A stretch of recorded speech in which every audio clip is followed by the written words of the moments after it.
reflection off of your light there. Yeah, that's We are live. We're officially live. That must be a new light for you. It says no, live, no, but do you it's see been a the while. counter? That's what really counts. You seem a little bit in shadows, tell you the truth. Yeah. And that light's Shadow Oh, there you go. Kingdom. That's Oh. right, Shadow Kingdom. Yeah. That we're going to need to get back up into storefront too. Yeah. So that Yeah, some issues have occurred, but all's good. All's good. glitches happen. Glitches happen. Yeah. Hasn't been a good week for Luke and behind the scenes on Fund My Comic. But we're getting it worked out, just like I just got my Facebook worked out. There we are. Hey, Come on in, Leroy. folks. Hey, Nita. Morning. Leroy might not even be here still because he was here at 4 a.m. saying spang. Well, I mean, if he was here at 4 a.m, which was 2 minutes ago. No. I know he was in there before then.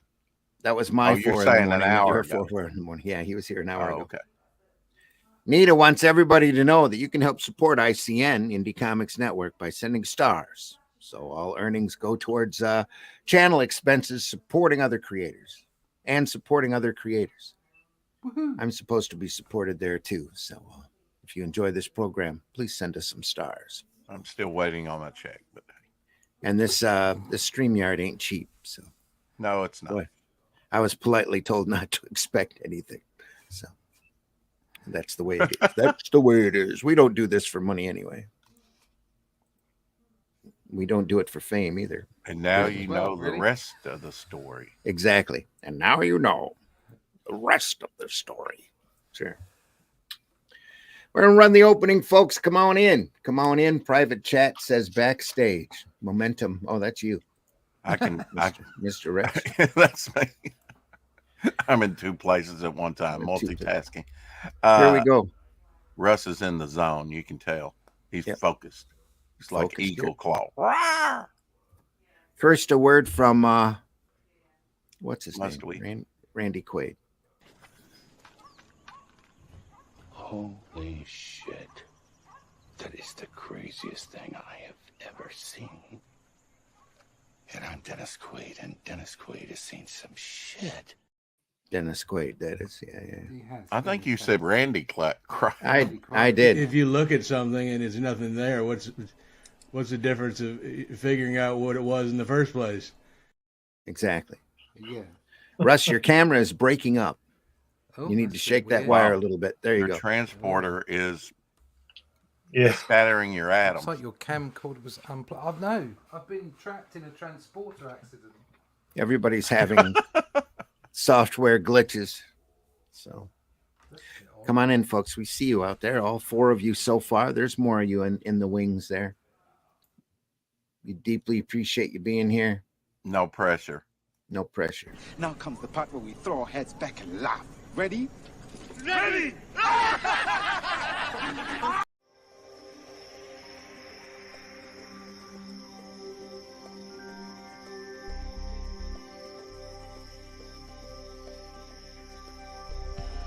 What was that? This is not a charade. We need total concentration. Now, once again, this time, with theory. Some men just want to watch the world burn. Can't nobody tell me nothing. How dare you? Get off my lawn.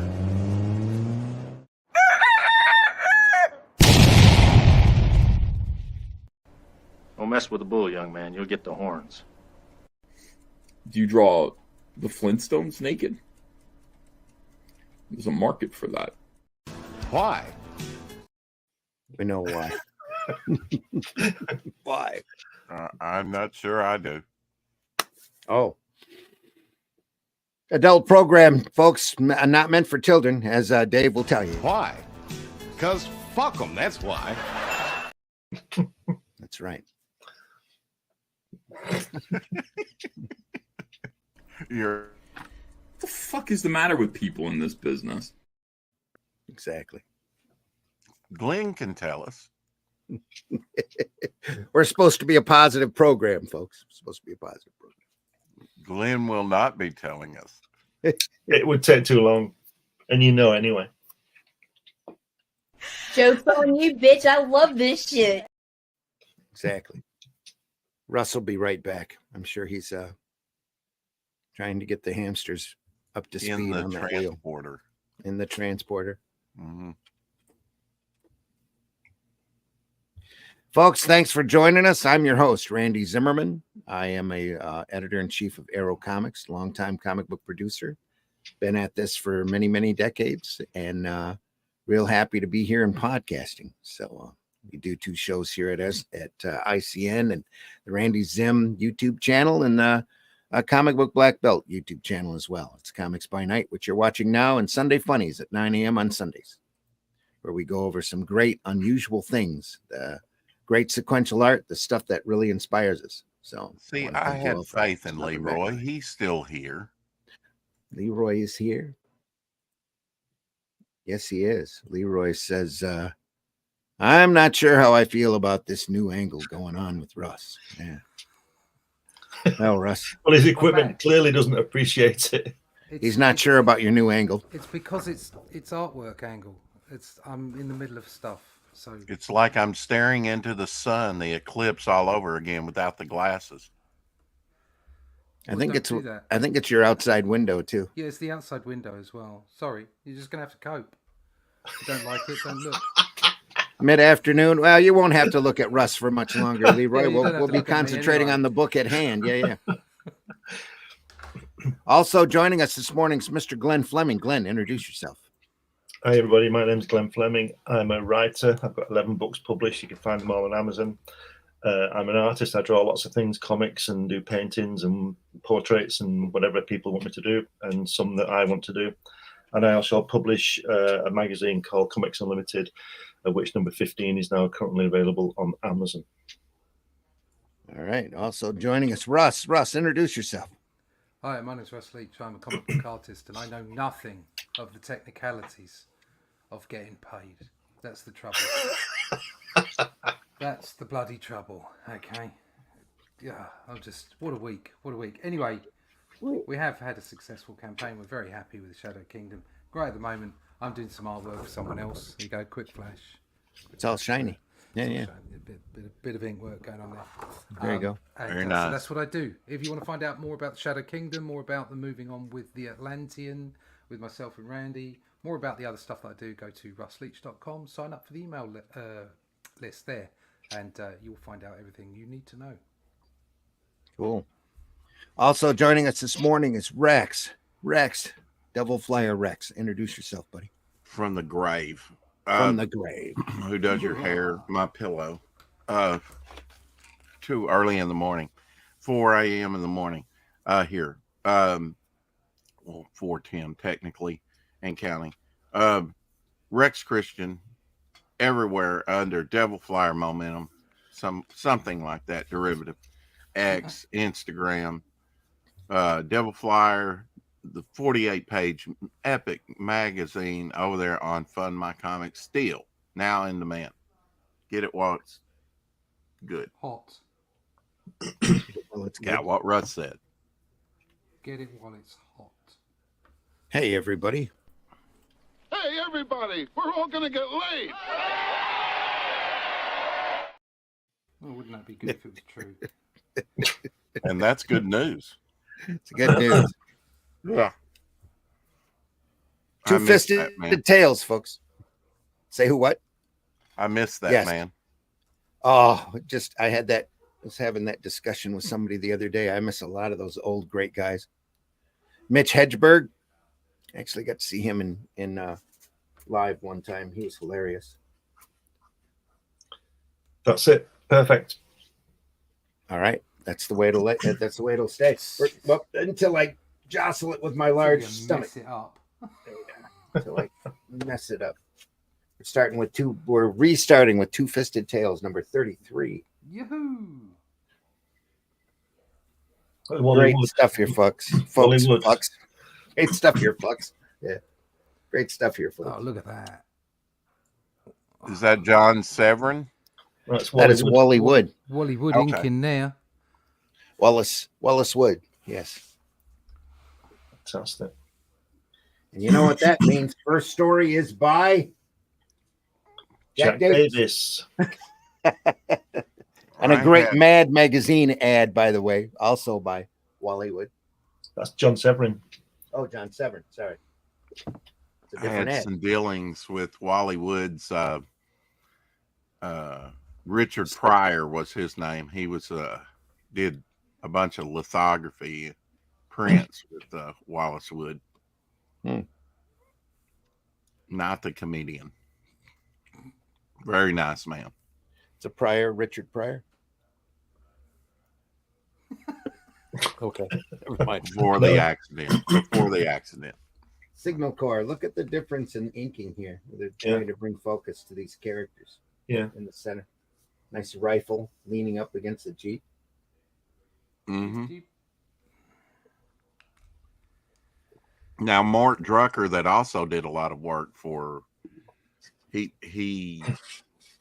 did some early. He did the earliest stuff on Sergeant Rock, a 6-page story for the prototype to Sergeant Rock. Yeah, we had a Mort Drucker story a couple episodes back in Two Fisted Tales here. Yeah. Some great war work here. Some more great inking. Look at that. Just I like the way he's leaving it all open. Yeah. It's really clever. Yeah. Almost ghost-like there. Yeah. At least black and white. Yeah. Oh, right. Yeah, so that he can sit within the shadow. The shadow. Yeah. And that is a perfect example of knowing where the shadows are and yet cheating, because all those people would be they'd be in darkness. Yeah. So instead of putting instead of putting all the actual lighting on those people, he's made it so that they pop out. And yet there's probably a layer of blue. Yeah, right that's what I'm saying. If there was, Yeah. he would have been he would have been aware of the colorist, okay, Right. and like if that was all in blue, it would look like it was in shadow. But he's not. He's completely understands the medium he's working with. That's what I'm trying to say. License. Yeah, and it's cheating because it works. It's comic book logic, and that's what we need to remember when drawing, kids. Every deep water Aquaman or Submariner story is like that. Yeah. They should be in total darkness with no light once you go past a certain depth, but it's never depicted that way. No. And that's So, quick zip screen, graduated tone here. It's the only zip screen on the page. and that's Everything else, all of this work up here is all just line work. It's all cross hatching. Here, up through here on the following page, up in here. It's all just beautifully done cross hatching. If you look at the guy in the second panel looking at the audience with the rifle, straight above, no, the other page, straight above your hand. Yeah. That's sort of a Rorschach, isn't it? Dave Gibbons kind of drawing from watching. Ominous shadows. Yeah. Yeah. Which obviously Dave Gibbons will probably have seen this because it was 1952, isn't it? Yeah, 53, I think. Long 52, time, 53. Long time before Dave Gibbons, probably when Dave Gibbons was born. Yeah. May, June, I believe it's 1953. 93. Yep. In your estimation, what made EC such a powerhouse until they came in with the code and they were ruined? Gaines, Feldman, and Kurtzman, the people that were in charge, editorial, the talent that they found. Gaines was a pool magnet, or a talent magnet that attracted only the best. They only took the best. I wonder if Marie Severin did the colors on this. Yes, she did. Okay. So yes, I'm sure he was familiar with what she would do with it. Yep. She actually expanded on the colors, at this time. As much as you could, limited like she was. Yeah. And we're looking at the Russ Cockrum hardback volumes of this as well, by the way. And all of the covers in this were recolored to original specs from Marie. Well, good. She went through and recolored all of the cover work for it. Shot in black and white off of the originals before they were put up for auction by Heritage. Otherwise, it wouldn't have popped like it does. No. It would have looked pixelated. Is that right? Yeah. Yeah. Yeah, you'd have had those dots working. I don't know if they had that on the cover or not, but yeah. I'm actually pro dot. Pro dot. Uh-huh. That's a Harvey property we'll have to get into one of these days. Little dot. Oh, yeah. Interesting here. Being shot up. Eric and Boyd in the house. Dag nabbit, I'm officially an old man, just like Rex. Awake too early. Happy you're here, Eric and Boyd. Eric and Boyd. Dag nabbit. I'm officially an old man, just like Rex. Awake too early. So I wear comics by night, folks. Yeah. Look at that line work here. Except that doesn't line up in the UK. No. Oh, it's still too early here, even at 10 o'clock. Just say hello.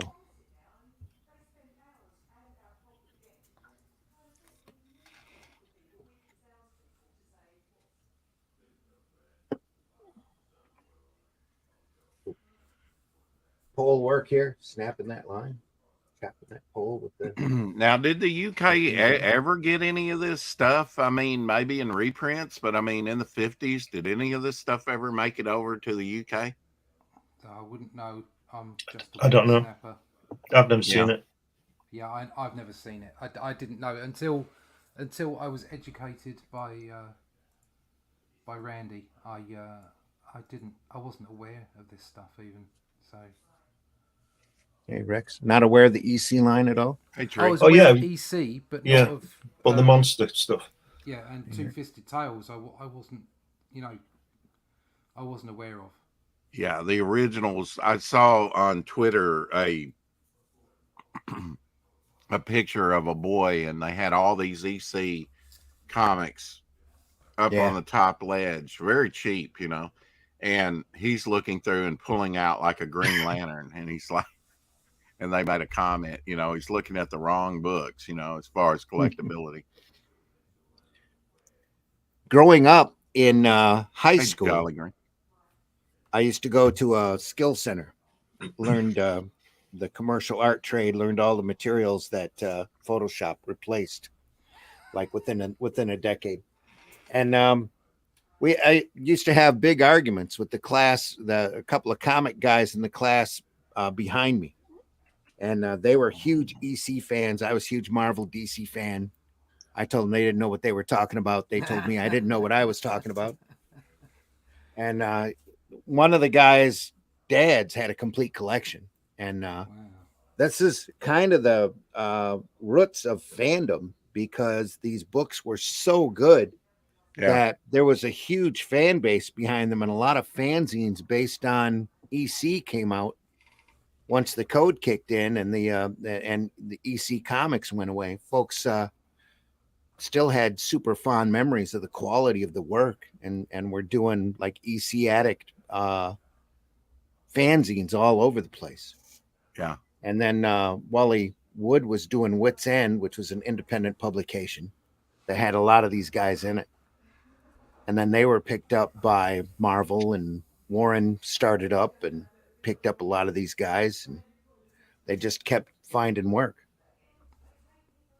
You're that good, you do.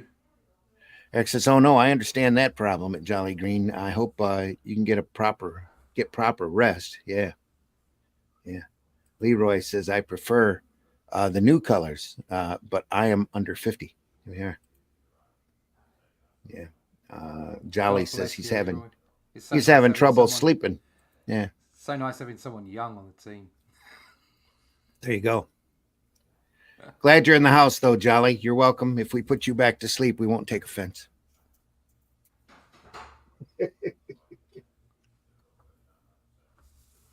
just more great war stuff here. Zip screen here. Just look at all of that, just chaos.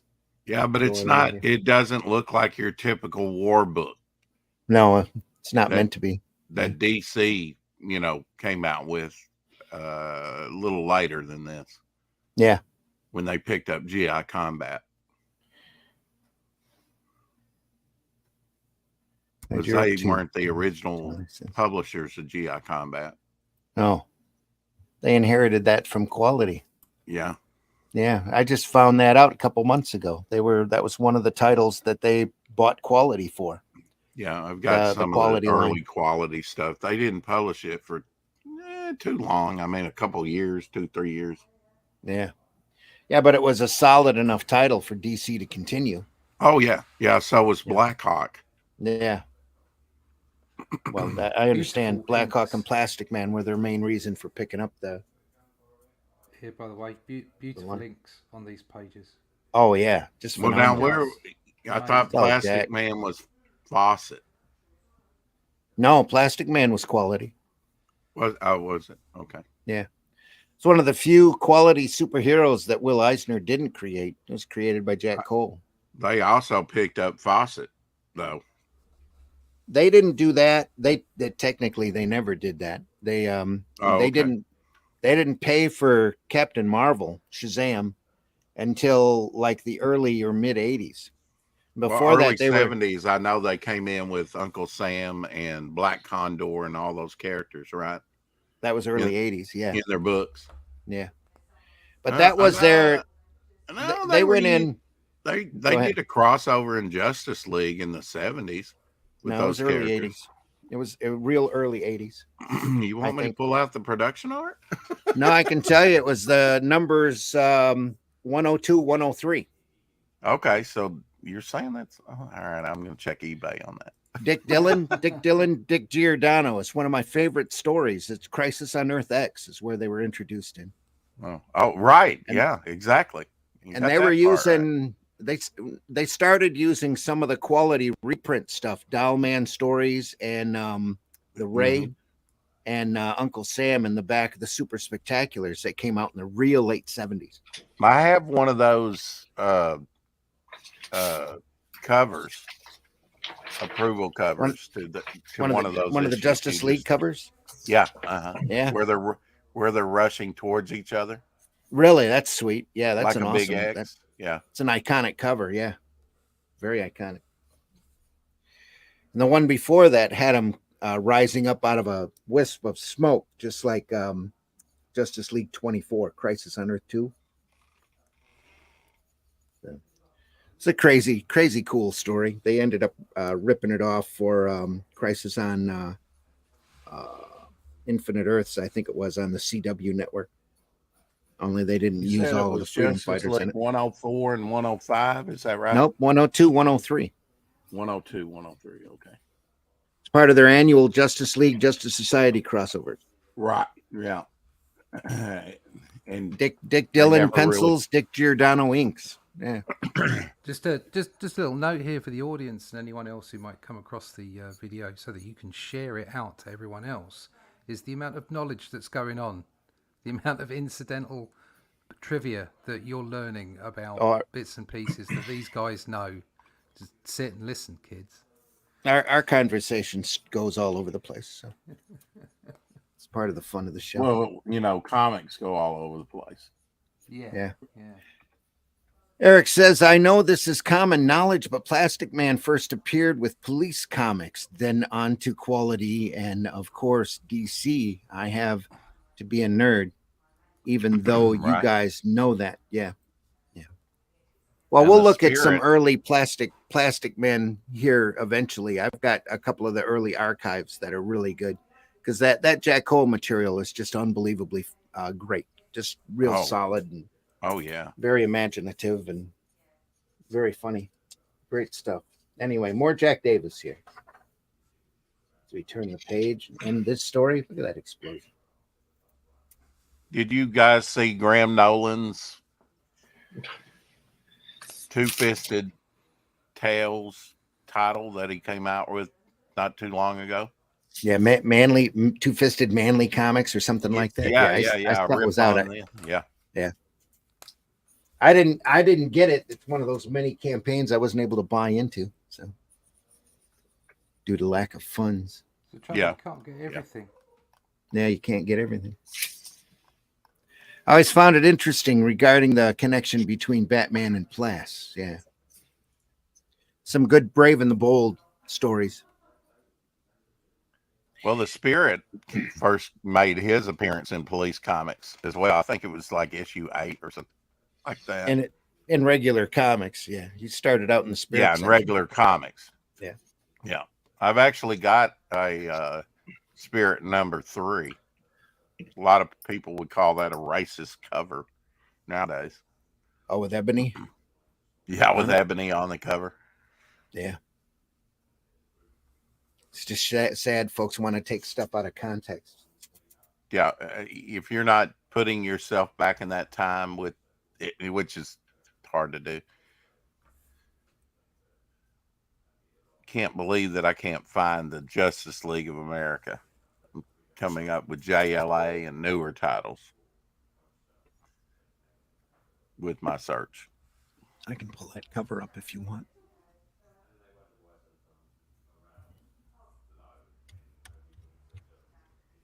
Yeah, with Quality, they came in and bought the entire line, so they inherited the entire superhero group. But with the Fawcett, they didn't. So why can't we all use Fawcett? Because they were first to the game using those characters again? No, technically you can. You can reprint all of that old stuff, and it has been reprinted quite a bit. Yeah. By other sources, but it's that thin line you don't want to tread. You don't want to tick off DC and Warner Brothers, and they've since come out with their own version of all of those characters. So they pretty much have the imagery and the logos and all of that trademark secured. Right. Even though they didn't use any of the Fawcett characters. That happened one of the later Justice League crossovers where they decided to put them in. They didn't have the rights to them. They just used it anyway because nobody was going to argue with them. And they had already paid for Captain Marvel at that point. They thought they had the entire Fawcett pantheon, and they really didn't. They didn't really have a claim to it. But they used them anyway.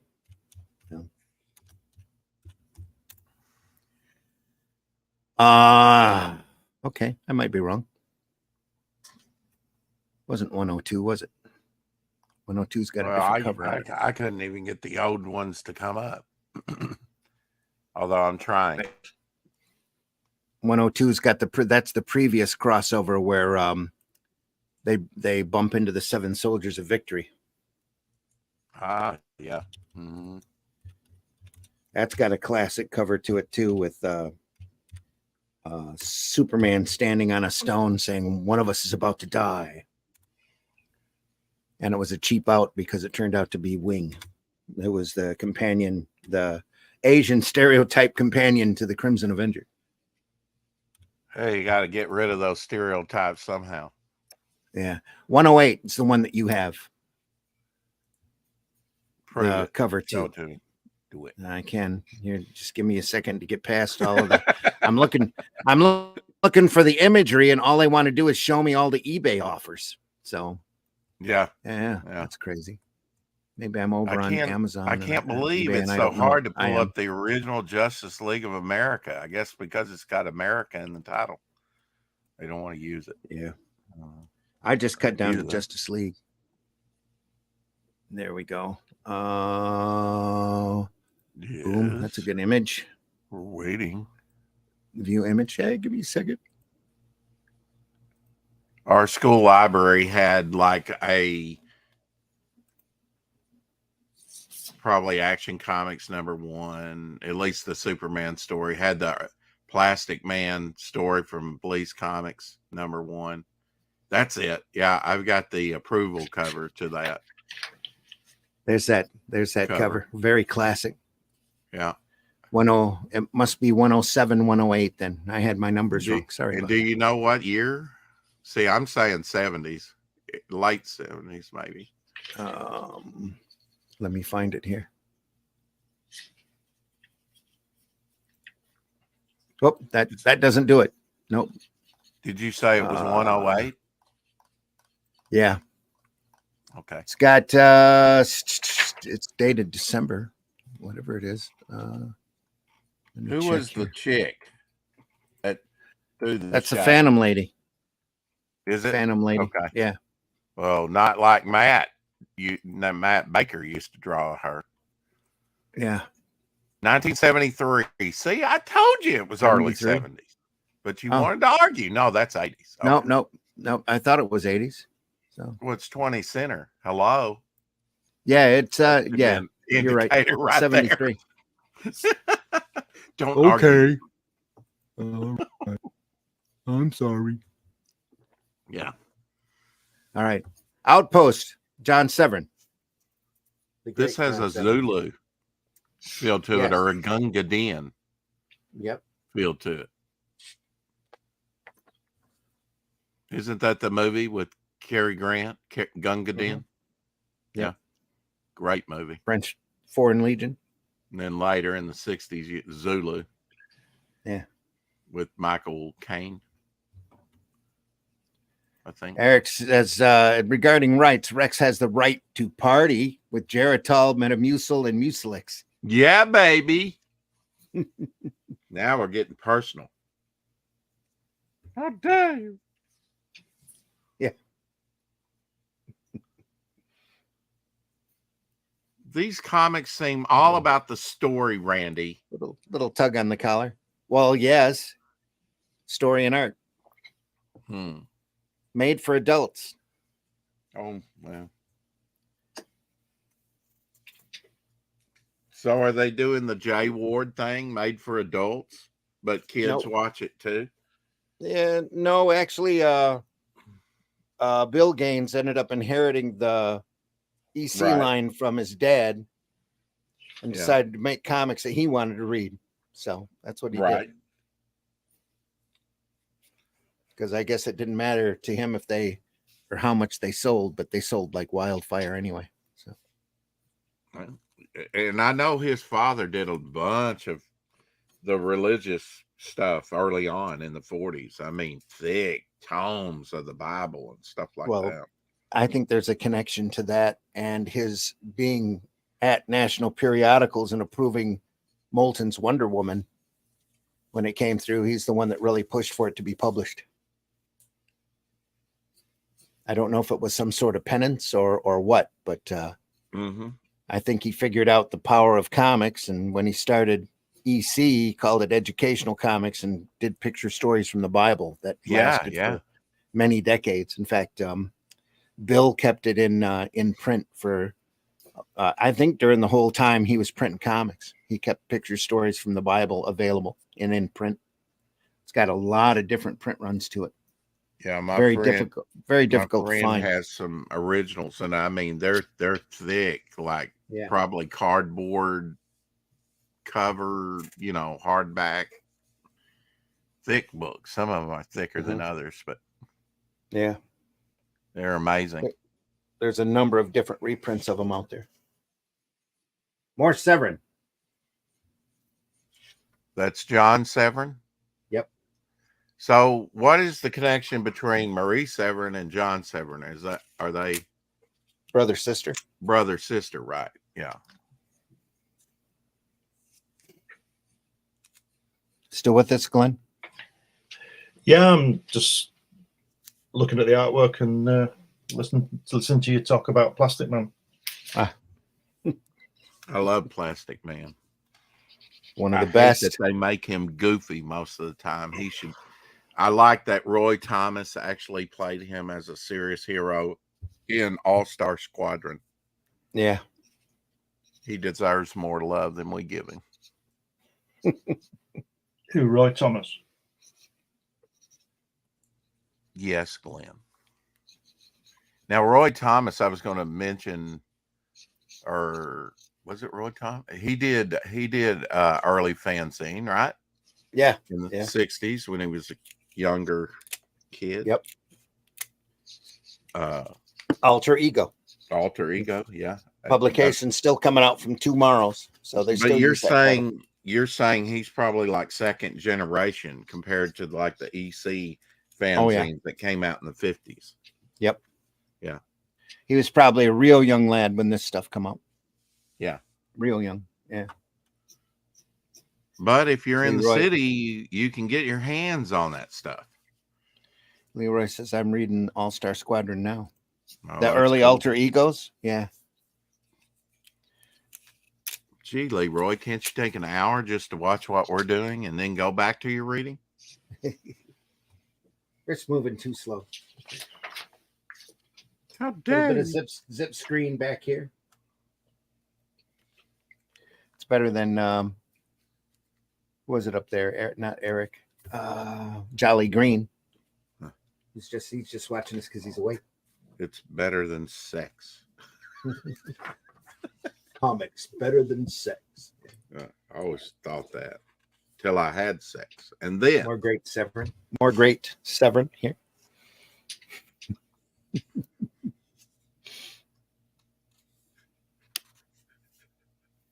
Love that face here. Great stuff.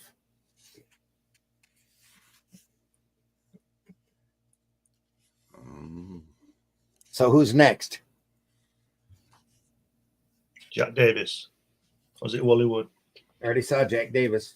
Get the middle here with their little prose story. Here's the ad for picture stories from the Bible. Weird Fantasy. Another title that we'll look at eventually. What a great title that is. Some fun stuff. Who's next? It's Pearl Steve Divers. Ditko. Joe Kubert. Joe Kubert. That guy looks like a Steve Ditko face. It does.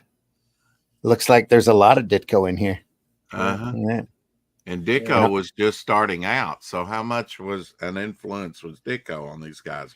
Probably none at all. No, it's probably more Kubert's influence on Ditko. He's probably just right before Ditko breaks in. Maybe Ditko, I would say this come out. Could look at that face look at that face on the right hand side over the fish. Yeah, he might have inked it. Yeah. I think that's it. I think Ditko's inked that. Does it give it credit? No, it says Kubert. I'd put money on Ditko inking that. As far as I know, Ditko didn't work for EC. He started work over at Charlton. I think he was working for him there. Working for what? Who published this? EC? Yeah. Right. Okay. Well, his third thing that he did was for like Jack Kirby and Joe Simon, the Captain 3D comic in like 53, maybe. It's right about the time here. Yeah. Yeah. I will look him up and see what they have to say. Since he is officially a Disney legend now. Oh boy, you just had the pee on it, didn't you? He said they settled the estate, so boom, they gave him a plaque. They give him a chunk of money. I mean, the estate. Oh yeah, yeah, they did. They settled they were in dispute about what, Doctor Strange and Spider-Man. Yeah, mostly Amazing Fantasy 15 and the early Doctor Stranges. Apparently, he didn't. The work for hire contract that he signed was real iffy, loophole. Yeah, very iffy. Yeah. Following his discharge from Ditko says junior high school, was part of the group of students that crafted wood models of German airplanes and civilian World War II aircraft aircraft spotters. Upon graduating from the Greater Johnstown High School in 1945, he enlisted in the U.S. Army on October 26, 1945, and did military service on Allied occupied Germany, where he drew comics for an army newspaper. Let's see. Before that, nope. You're going way back. Yeah. Following his discharge, Ditko learned that his idol Batman artist Jerry Robinson was teaching at the Cartoonist and Illustrators School, later the School for Visual Arts in New York City. Moving there in 50, he enrolled in the art school under the GI Bill.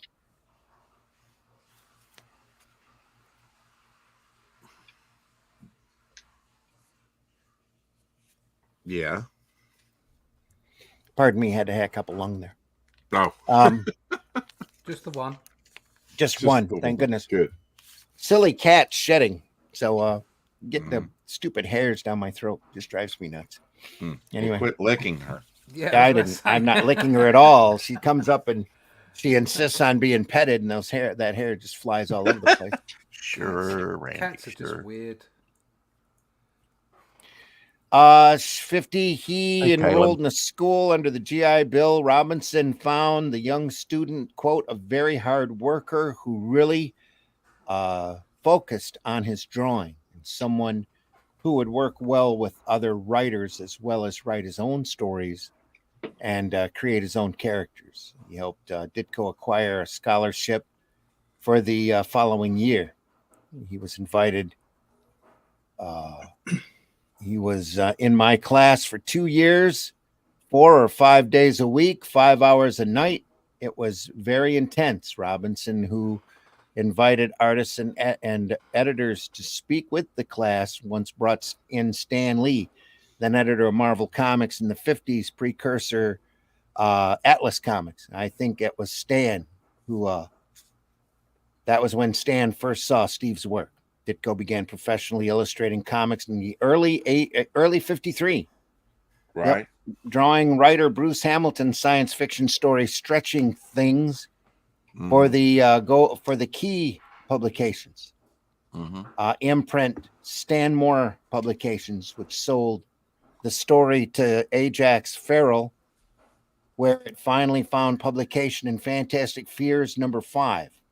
That was cover dated February of 54. Ditko's first published work was his second professional story, the 6-page suit paper romance and Daring Love #1, published by the Key imprint Gilmore magazines.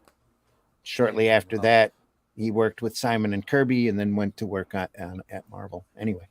Anything on Captain 3D? No.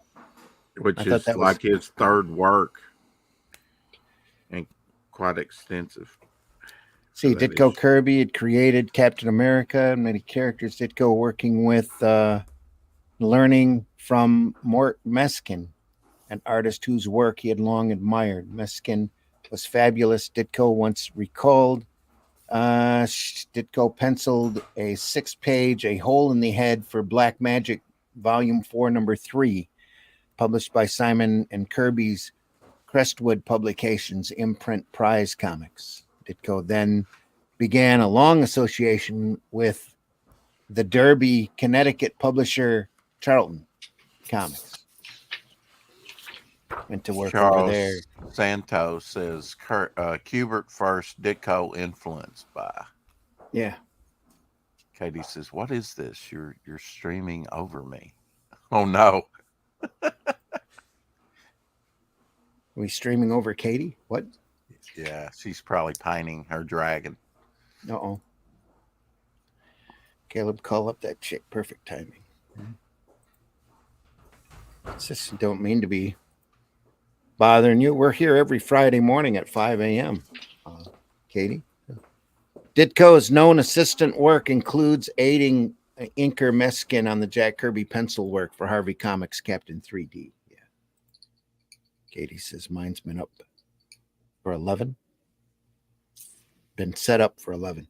Oh, we'll be out of here by 11. Katie. Pearl divers, folks. Look at that, Joe Kubert. Great form, and a monkey. And so by this time, he's probably been doing comics for probably a good decade. Over a decade, yeah. Kubert, yeah. Yeah.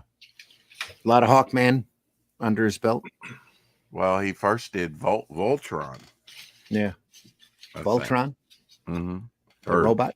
It's called Volton or something like that. Volton. Yeah. Yeah. Caleb says, Jolly, I got no time for funny business.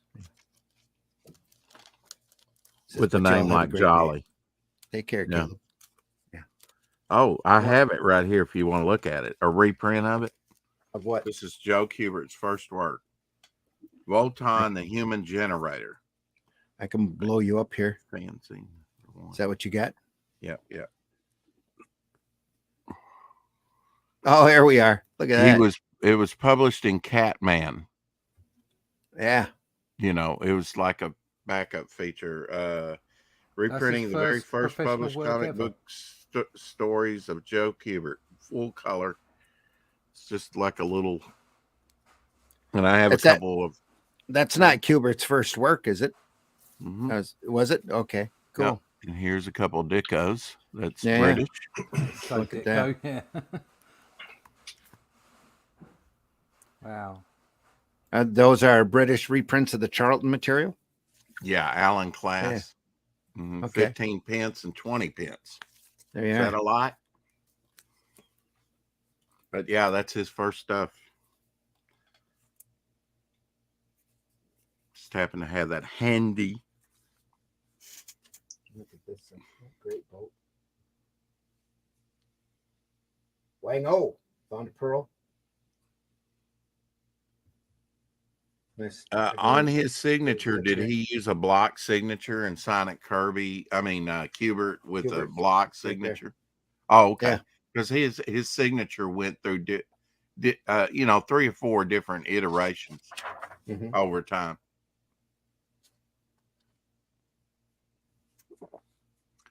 Nice white paintwork here. Nice Charles says Kubert's first known professional job was penciling and inking the 6-page story Blackout, starring the character Volton. Yeah, there we are. For Holy Oak Publishing, Catman Comics #8, March 1942. If Ditko didn't ink this story, then Joe Kubert drew all those Spider-Man episodes under the name Ditko.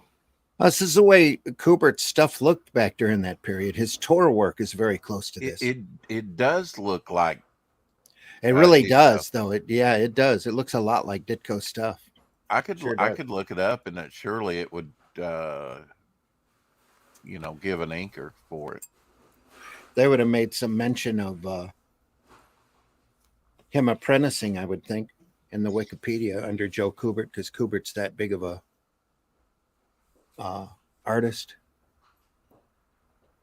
What issue's this? Two Fisted Tales, what?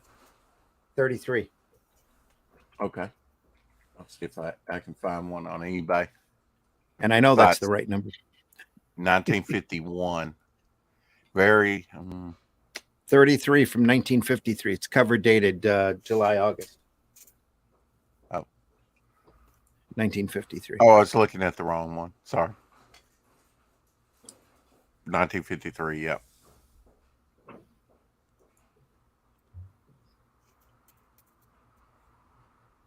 It's got the same type of brushwork that Ditko would use. I had an original of from a Charlton book, Congo, which is a large ape.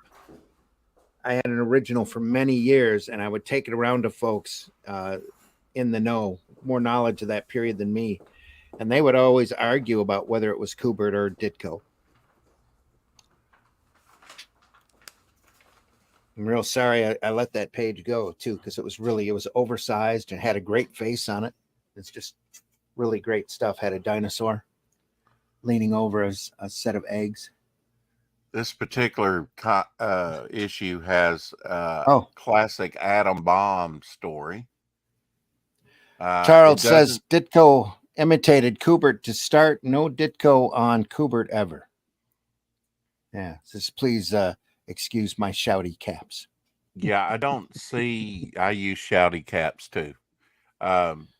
It says Bill Elder and Joe Kubert art. Kind of puts,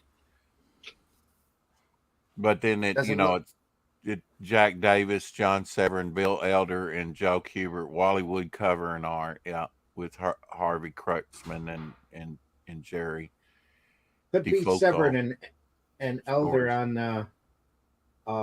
the Severin story. They used to get paired together quite a bit.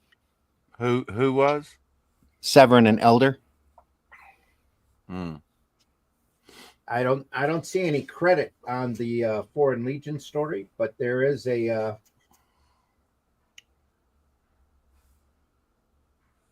it's definitely at least Severin. You can tell that. Might be Elder's inks on it. That's Beautiful. kind of amazing, you know. I mean, as long as Kubert and Ditko were in comics, that they Beautiful never brushwork. did one small 6-page story or something together. Well, Charles says he was very influenced by him, so it's pretty obvious here from the brushwork. Kubert ends up changing his style as he gets older into the recognizable brushwork that he did Tarzan and Tor with. I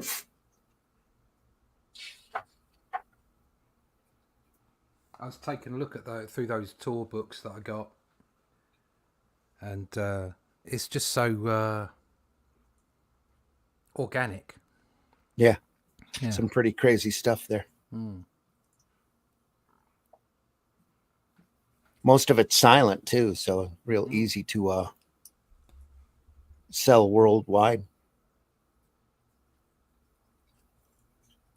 Some more great pages. Look at that shark. It's cool. Coming at the diver here. Oh yeah, that's nice. The underlit shark. Yeah. It's gorgeous work here.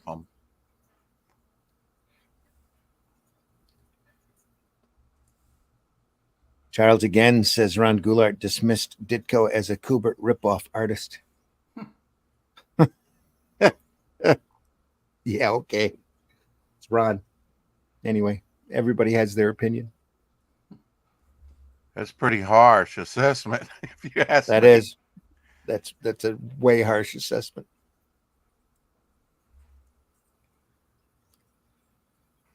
Considering their styles are so different. It's nice monkey again. It's a great heroic look here. Quite a large bill on that cap, though. Nice story. See the creeping shark here. Maybe it's after my hand. Ooh.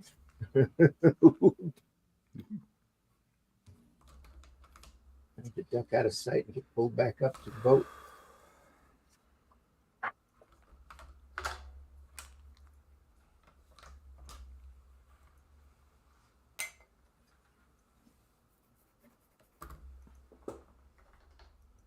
It's really good color right there. Pretty much looking like it. You never know. He might have ghosted some of this. You never know. Though Charles says there was no Ditko on Kubert ever.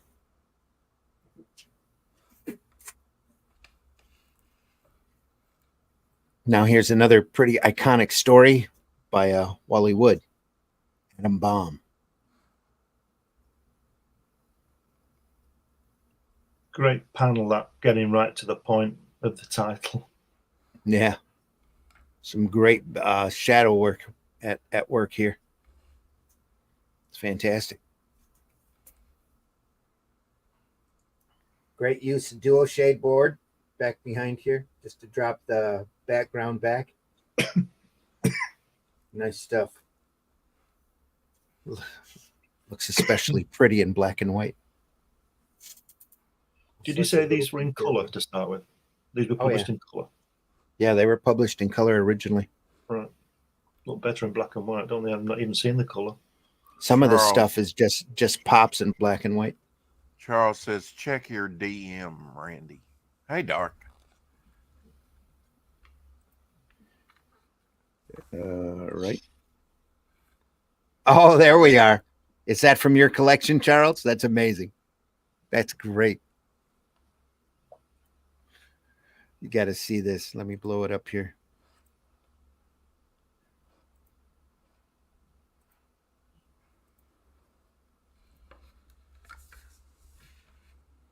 You see that? Probably can't, but I can blow it up more. I can see it, yeah. Is that original art? It sure is. Oh, God. Look at Charles, that. is this from your collection? Let us know in the chat. Look at that. Beautiful stuff. Frog legs. If a little sign here. If there's no Ditko on that, then everything I've said on these podcasts, I don't know what the hell I'm talking about. I don't care what anybody says on that page. Just because you it says know it Ditko. Just because it says it in Wikipedia or somebody got a piece of artwork doesn't mean they're right. Yeah. Glenn's gonna die on that hill. Absolutely. Look at this brushwork on the profile here in the far left what you panel. mean, Just Glenn. I amazing. really do. Yeah. That's got Ditko on it. I'm not saying he drew it. I'm not saying he did all the ink, but there's a lot of Ditko on that. I don't care what anybody says. Yeah.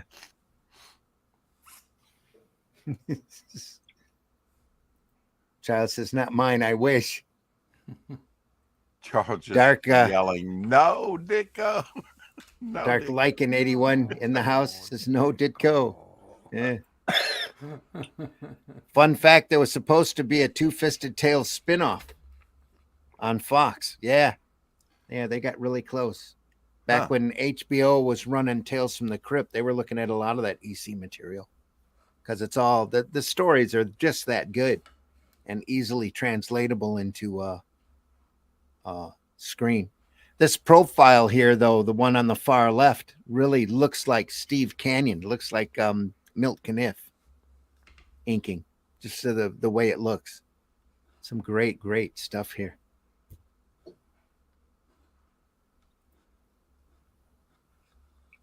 I want to know who lettered it. It's fantastic. Yeah, it's not your template lettering that you normally see, is it? No. It's very well done. Beautiful work. Try our turtle soup. Yeah. Great stuff. Thanks, Charles. Thanks for finding that.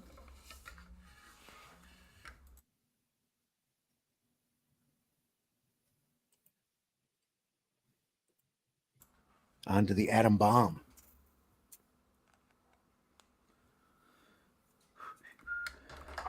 More phenomenal wood here. Giggity.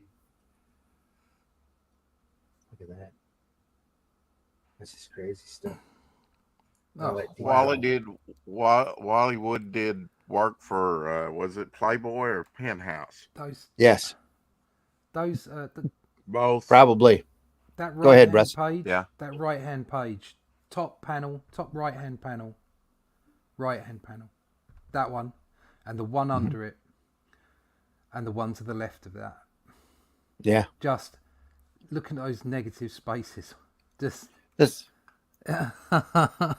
whole page is a masterclass in inking and tone here. Yeah.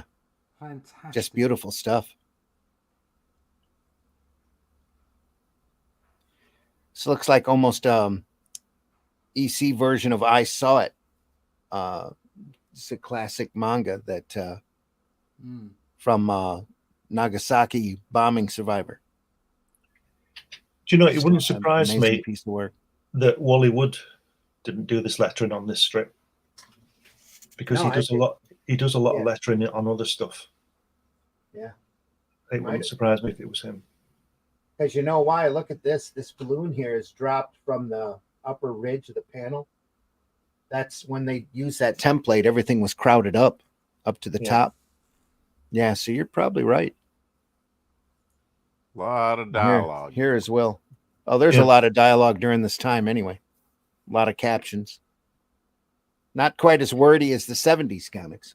Some of the 70s comics were so wordy they had whole pages of prose. Some of the 40s comics could get wordy too. Yeah.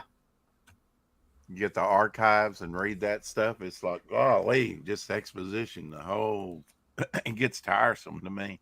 Timothy said it didn't happen, so they just made it into a Tales from the Crypt episode. Yeah. Yeah. classic hand lettering. Mighty Geek says, absolutely. Hey, Mighty Geek. Atom Bomb was one of the greatest comic book stories ever published. Yep. Letters Ben Oda. Okay, the lettering. good. Okay. Yeah. Lovely stuff. It is. Just a great piece, in general. The way that, like Russ was saying about that panel there, where the bomb obviously goes off, the one above it, the one to the right above it. Yeah. The initial blast, and then the turmoil, with the initial light, and then the blast hitting everything. Mm-hmm. That's incredible. It's devastating. And she's saying, "I must get the sewing machine." That's what's on her mind. It's so important. And then boom. There's some sewing machine here in front. Slightly darker zip tone here. Yeah. It's fantastic. It is. It's incredible work.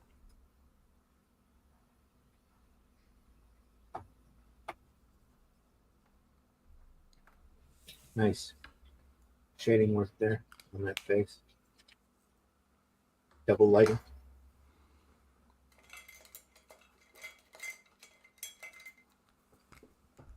Look at that. Bam. Through that doorway, that kid. Look at that. Boom. Yeah. Jeez. Look at that. What's that? Boom.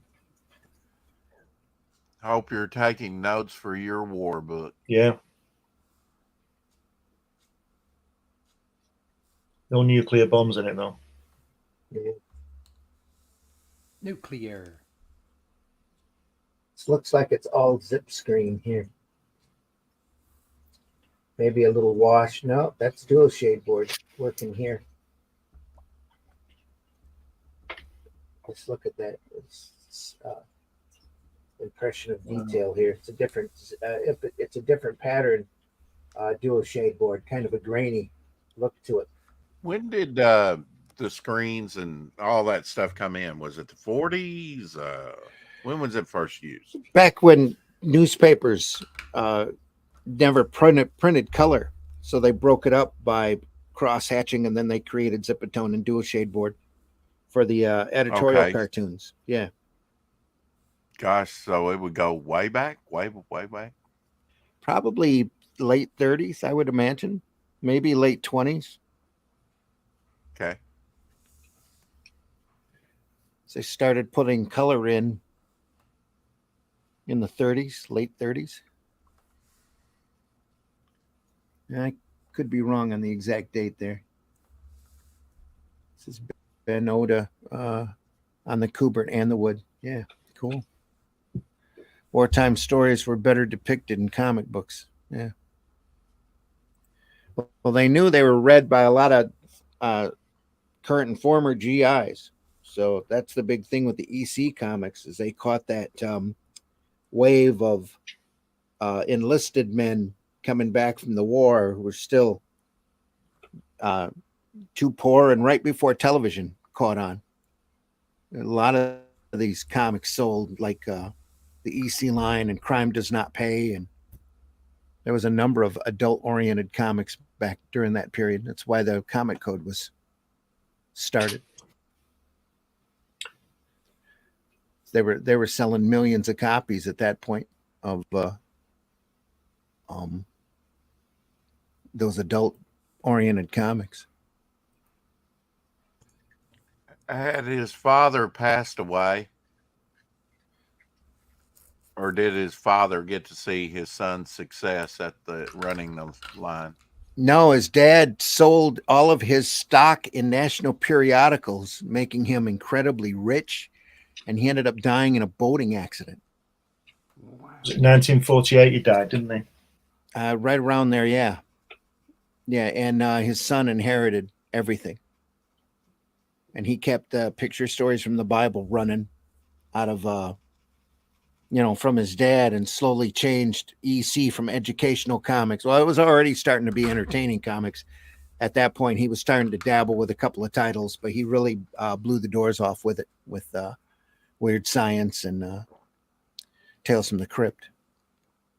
It's horror line. I got Charles sent a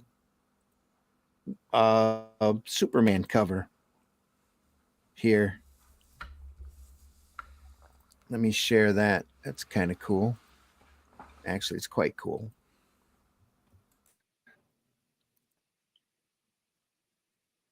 Blow that up. Lois Lane Whack. KP, is a pleasure with Superman substituting for me. There. Potato. And then her officer looking in the doorway, all a little upset. Looks like the same person. Yeah, same hairdo. Who's that? Mort Kurt Swan. Kurt Swan. Mort Weisinger. I was going to say. Oh, might be Swan. It's Weisinger.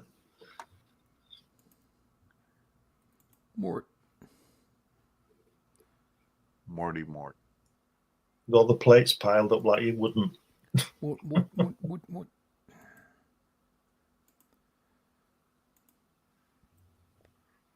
Anyway.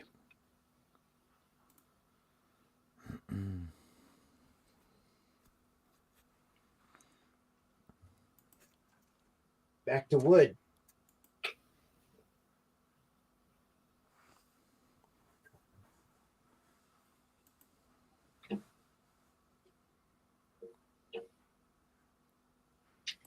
Aftermath.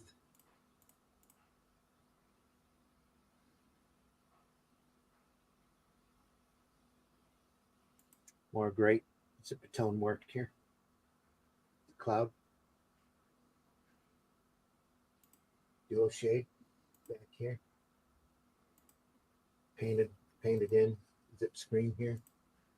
Beautiful work. Why has he died? The guy, is he? It's a bit blurred. I can't read it. Is it? Why does he? Is he in the blast? Perhaps I should not have sent a letter to Shio, but I did. I wonder if he ever received it. He did receive it. Then he knows all. Hey, Shio, what is that? It must be a good letter. Camp? Yeah, I think so too. Hasn't he just died from being in the camp? I don't know. Right. Siberian slave camp. I'll make us all sick in no time. This man is dead. Siberian slave camp has a completely different meaning in 2024 on the internet. It is almost just yeah. Is that anything like a Dutch oven? Anyway. It's almost as if he just gave up the will to live. Yeah. Still wonders if he received the letter. He would be glad to see how things are growing all over Nagasaki. It'd do his heart good to see how the new buildings are springing up all over Nagasaki. And it would make him glad to see his youngest, Kuni, Kuni, still alive. Rish, Deshiro, in Nagasaki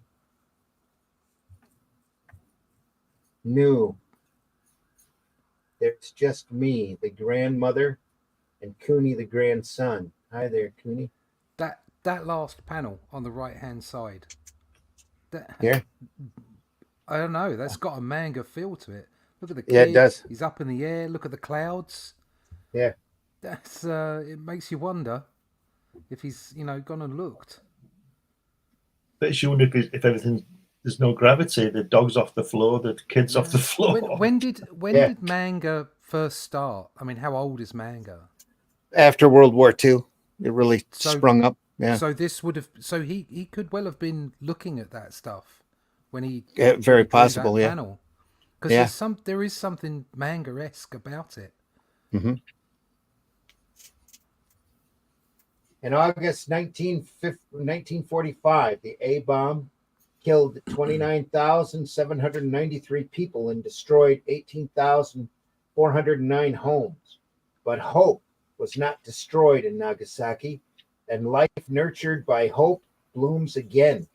Plants, buildings, children grow in Nagasaki, for there is hope in Nagasaki. There is hope in the whole world. It's probably before they had to deal with all the radiation poisoning. Yeah. That's not quite how I saw it ends. So just I saw it being the early 80s account of the Hiroshima bombing. Yeah, by one of the survivors. Yeah. Charles says, and then Godzilla came. Oh God, is that not bad enough? Now we've got a quarter-mile high monster stomping around the city. That's what DC. Oh, that Superman was a sample of what DC was publishing at that point, at that time. Yeah, newspaper strips could get away with a lot story-wise. Mighty Geek says, also you could learn civics reading Dick Tracy. Yep, and all the different ways that criminals could die too. Yeah. And then Godzilla came. Says the Phantom encountered the Nazis and Japanese soldiers during World War II. Yeah, all of those comic strip guys did. That's the end of 33. On to Two-Fisted Tales 34 with a great Jack Davis cover. Look at that. Just fantastic stuff here. Those tracer bullets at the top there.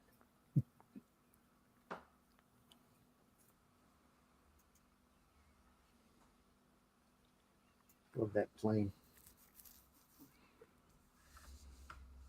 What a craftsman. It looks good, even though the coloring's off register. Yeah. Pretty, yeah. Just a little, yeah. I don't know if that was intentional or not. Didn't have to be at this point. A lot of dots back here too. Dot pattern that didn't need to be there. That might be intentional. Because the book might have been printed off like that.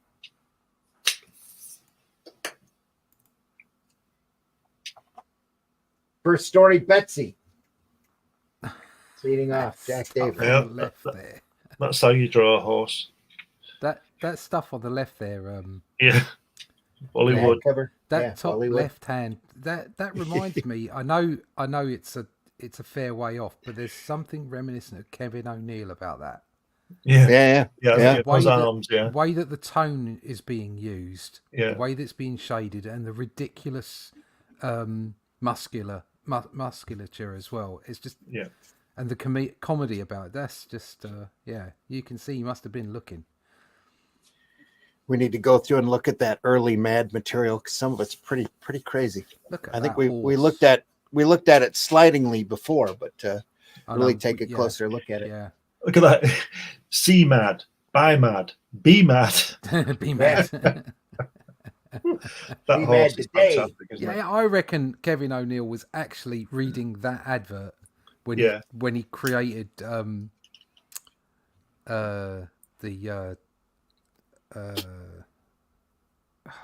was it? The alien one, the alien witches and stuff like that.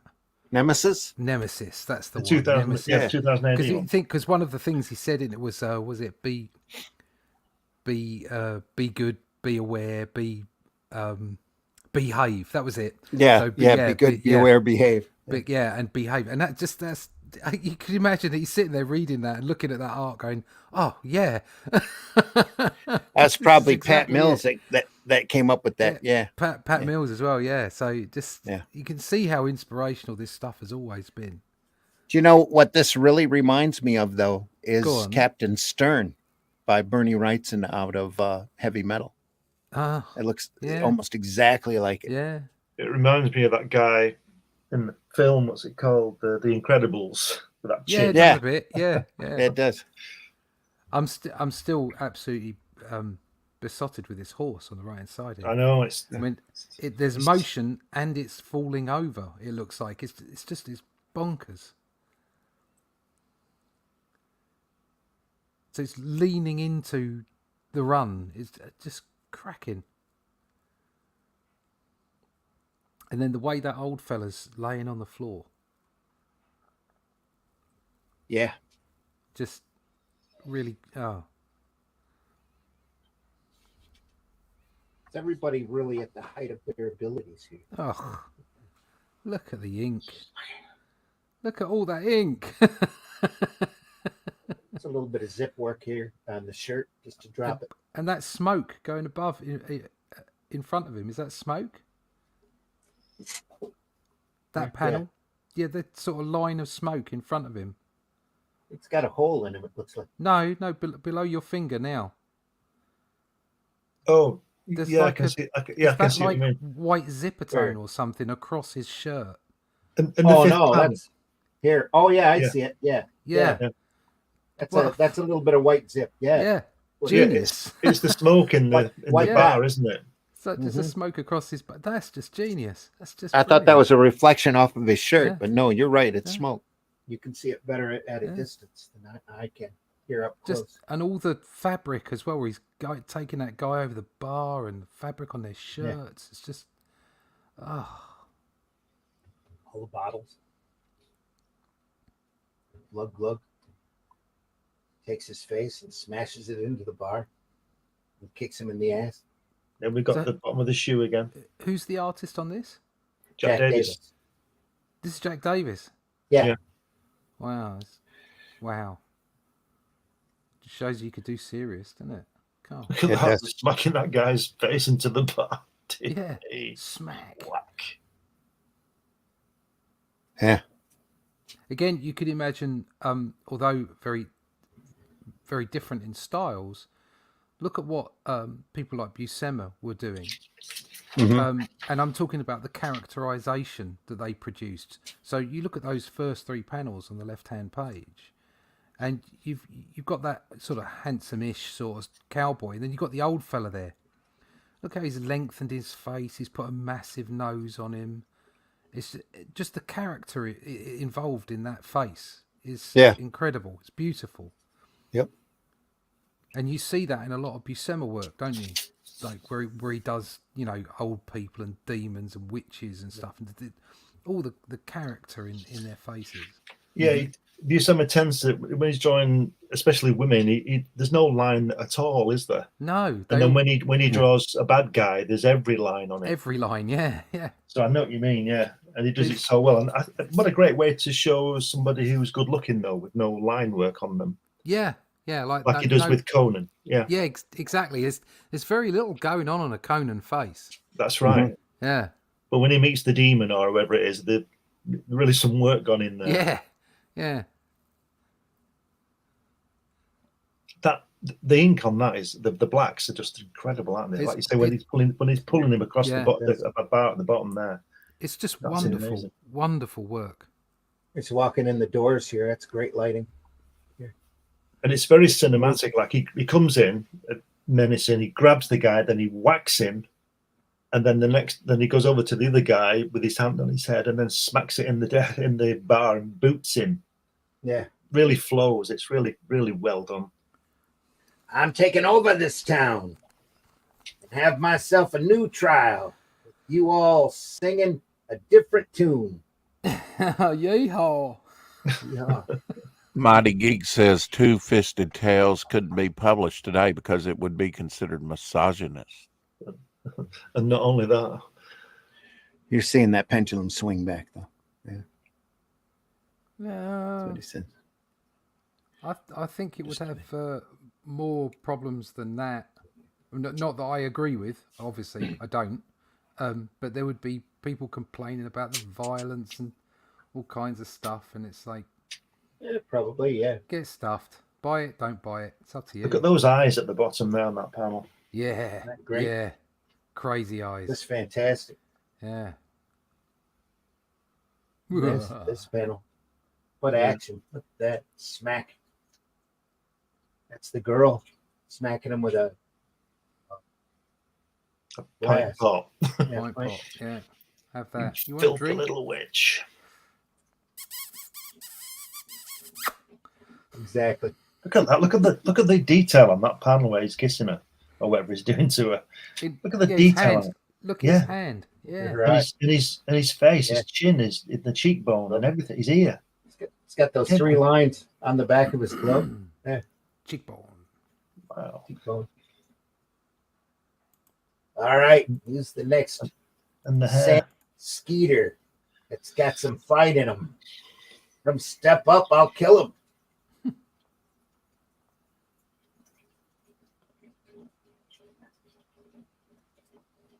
Yeah. Determined there. Then the sheriff arrives. You got to learn to fight my style. It ain't fair.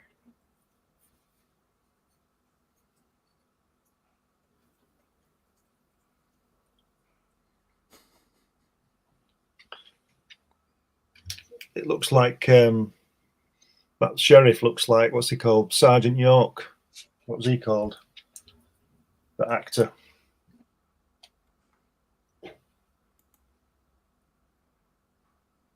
Who? Sergeant York? Was that Jack Lemmon? No. Gary Cooper. Gary Cooper. Oh, yeah, yeah. Almost injury to eye motif. Yeah. High Noon. Yeah. The art and dialogue are fantastic. Just what every boy wants to read. Yep. They need to remake Sergeant York badly. Why? Yeah, exactly. If you've ever read the autobiography, the movie's nothing like the real story, which is even more dramatic. Toned down for the cinema audience? Yeah. Well, I mean, it's not exactly accurate. Okay. And really, the true story even makes him into more of a hero, I think. At one point, he's caught in a crossfire. Yeah. You know, because he's taking on German troops so quickly, he hasn't had time to disarm this German lieutenant who's down on the ground, but he still has his Luger and he's firing from behind while the others are firing at him in front of him. So he's caught in a crossfire. So it's just very dramatic. It's a couple pages guy was here. never hit. Great action. Bar fight action. Yeah, York was never hit. Yeah, Jack Davis, all those great Bronze Age and early 80s ads. Yeah. That were in comics. Yep. Ain't nobody as good as me. I think he's about to get his comeuppance. What do you think?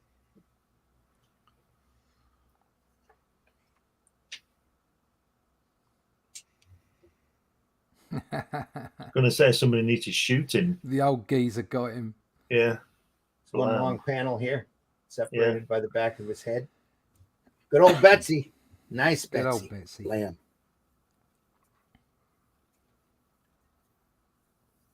You don't have to be fast, just accurate. Oh, he was talking about Betsy at the beginning, wasn't he? It's the name of the story, yeah. But when he's lying on the ground, he says, got to get Betsy or something. Mm-hmm. And that's what he meant. We think it's his girl, and it's obviously his rifle. It's another classic Wood story here. Trial by Arms. Yeah, look at the way he's left the white horse open. Yeah. Fantastic, isn't it?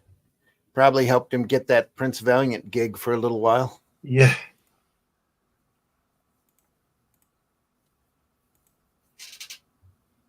I love this. Sir Nigel, Duke of Notwich. That probably took him a few hours. Yeah, just did it in 3 minutes. Yeah. Beautiful, though. I'd love to see some Jack Davis pencils. Yeah. Just to see pretty close. Yeah, and the same with all these artists on these strips. They're inking as well, so you can leave things out, can't you? Because you can just because you're doing the full work, you can leave it out in pencil and just put it in with the ink. So, but I would just love to see Jack Davis. I'd love to see that page in pencil of Jack Davis on the left there, just to see what he was doing. You know. Yeah, fantastic. I have to say, over the last how long have we been doing this? 18 months. Yeah, about that. It's had a profound effect on the way that I approach my art.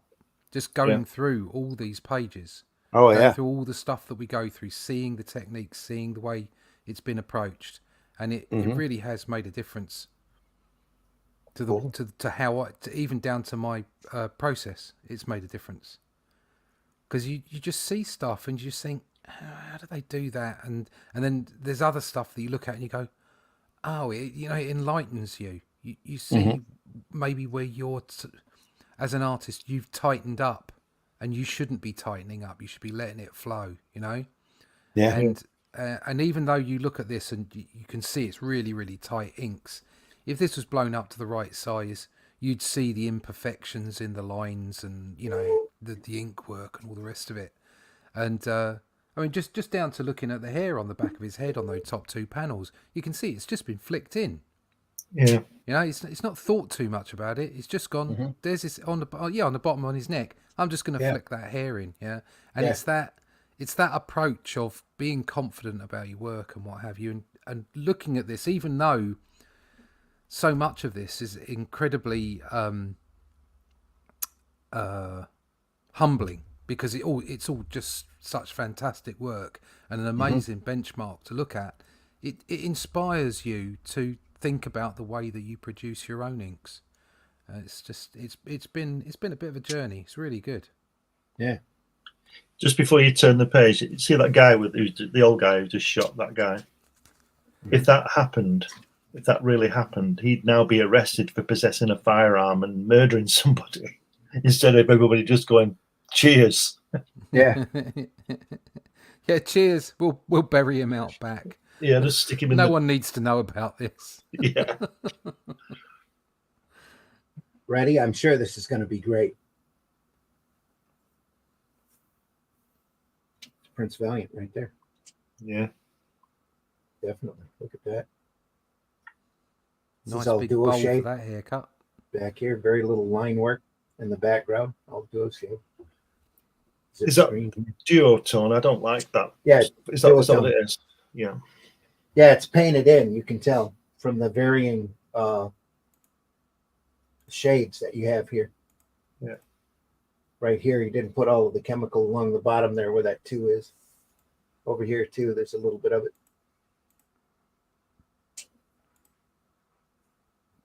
This is zipatone here and here. Just to drop it back so you bring those characters forward. Very Prince Valiant, which was really big, popular at the time. Look at that hair. It's great. Brushwork, thin brushwork. That guy with the big beard next to that guy looks like him in the Holy Grail Indiana Jones thing. Charles says, see Wood in DMs. I got a message like that the other day on Facebook and I blocked him.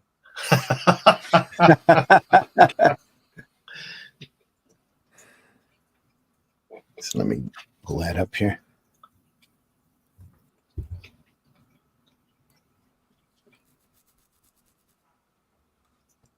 Yeah, they really do owe a lot to the newspaper strips, don't they? Yeah. That's what Charles sent here. Let me pull this in.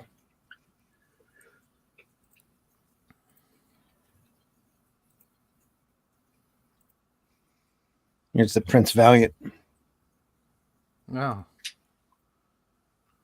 Although those steps that looks like, yeah. See at the bottom there when it says next week the divorce, that looks like Wally Wood's signature lettering style. Yeah, it does. That panel there with the steps. Now go back to the other one. Go back to our two-fisted tails. There's a panel there with the steps. I can't see it. It's all gone very no blurry. that one with your finger on now, right bottom right hand panel. Yeah. It's just very similar, just jarred straight away. Wow. There we go. It's coming in. I'm blind. That camera. Yes. Yeah. Very similar, yeah. Yeah. I mean, it must be complete coincidence. Just funny that it came up like that. Yeah. Prince Violent.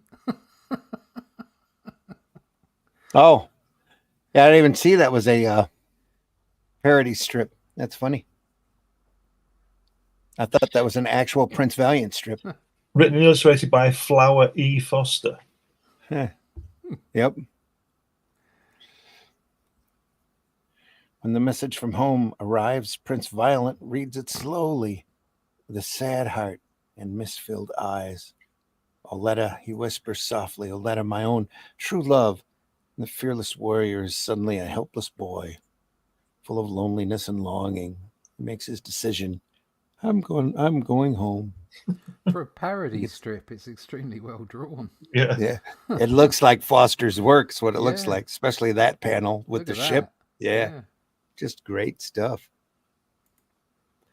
I guess he's about to get violent.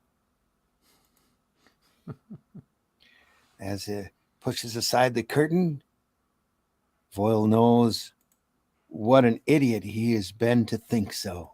Yeah. Caught her in the act.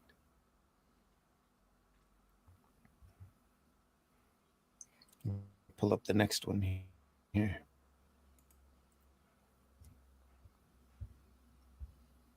Oh, this is his actual thing. Valiant work. Yeah. Woods, yeah. It's obviously Wood here. Look at that hair. Buscem has been looking at this. Look, that's the typical pose. That guy sitting down. Every kid looked at this when it was out. This was a huge strip for its time. Prince Valiant. Look at that. Look at that girl. Didn't Buscema actually cite Prince Valiant in an interview? I'm sure he did.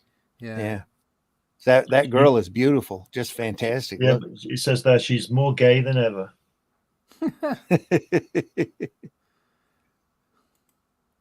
Alita.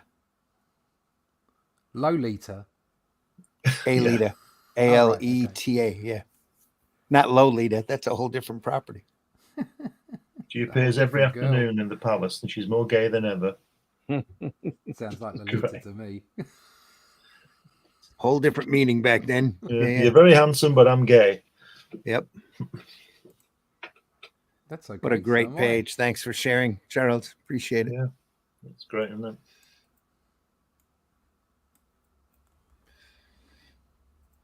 There we are. And back. We don't have much time. We're in our last half hour here. Look at that. Boom. There's a 9-panel grid for you. It's all out of focus for me, that.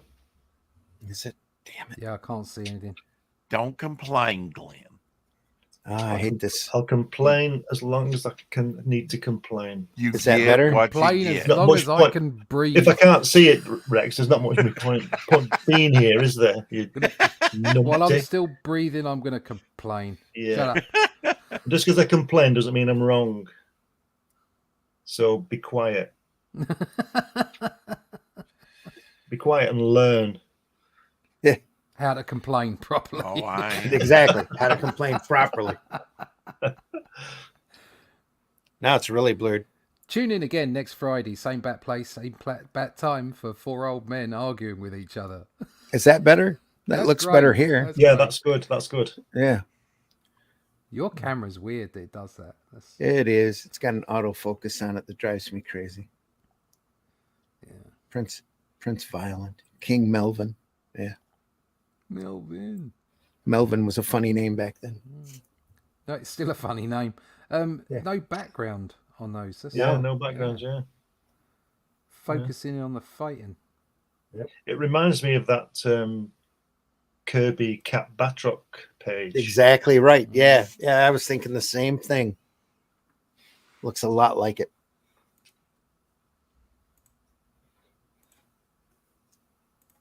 That's a fight story in one page.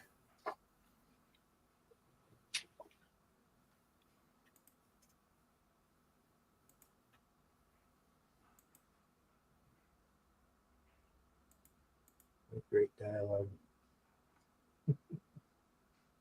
His head looks a bit large on the last panel, doesn't it?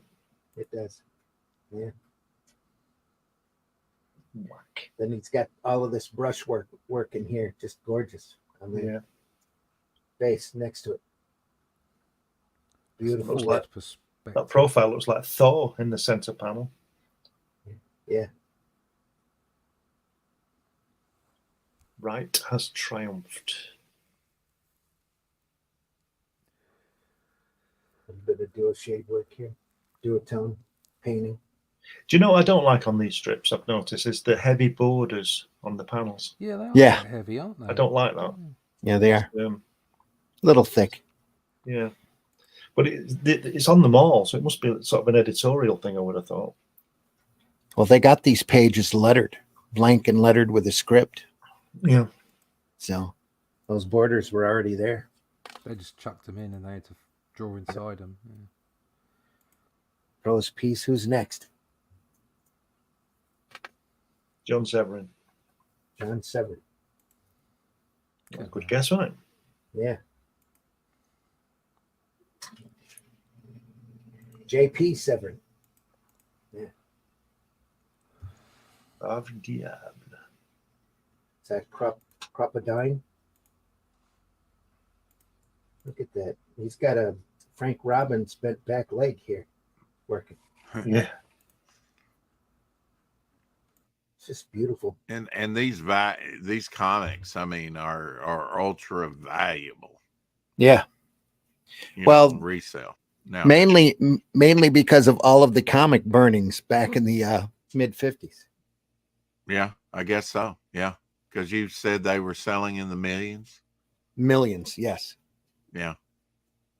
But they're very, very hard to find. I was at a show a couple of years ago, and a guy had an entire back shelf on his back wall. It was nothing but EC comics. I was like stunned.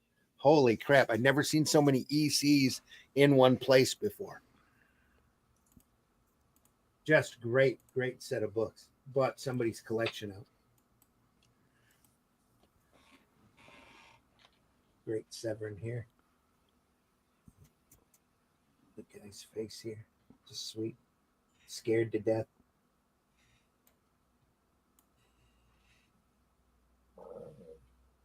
Another French Foreign Legion story.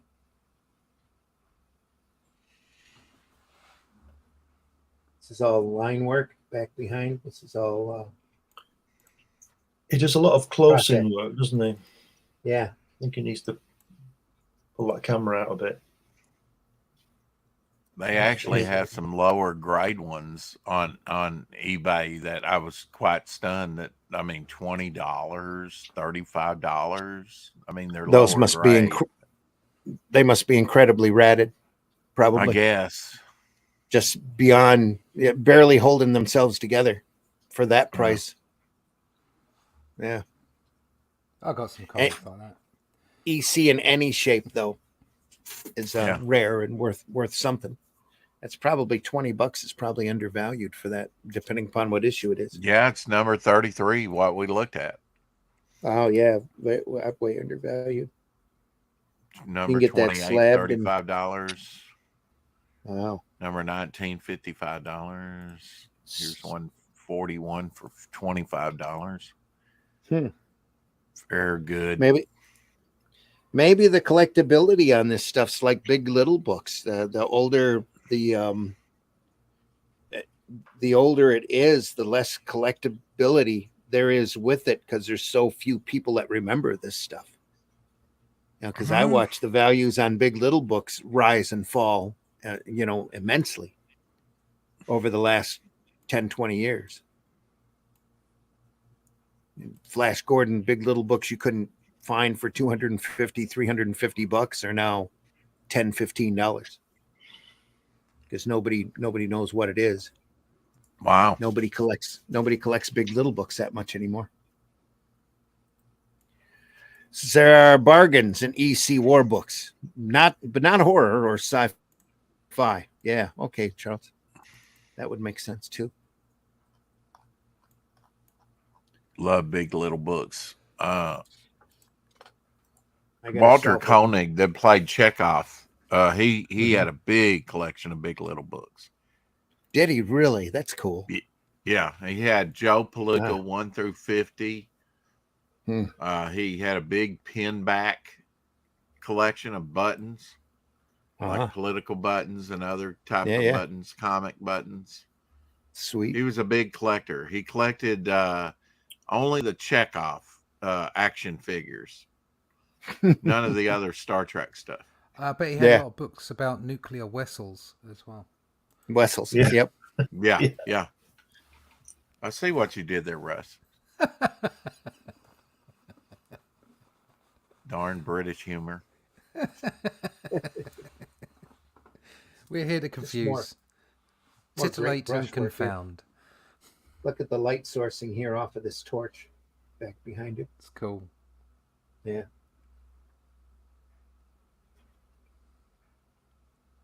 Still want to get through one more story, and it's about 45 past the hour. We're going to end on a great one, folks. Some more great brushwork here. Look at that feathering. Just phenomenal stuff. George Evans. This is what he was known for, was his biplane stories. Look at that.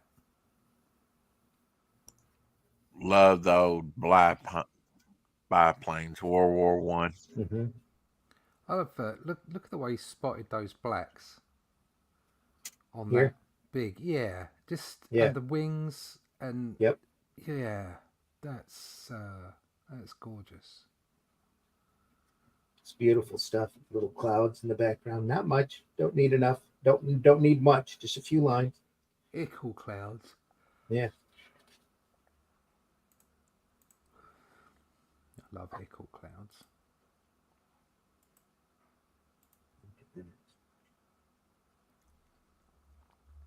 Just a great progression here. What a great page.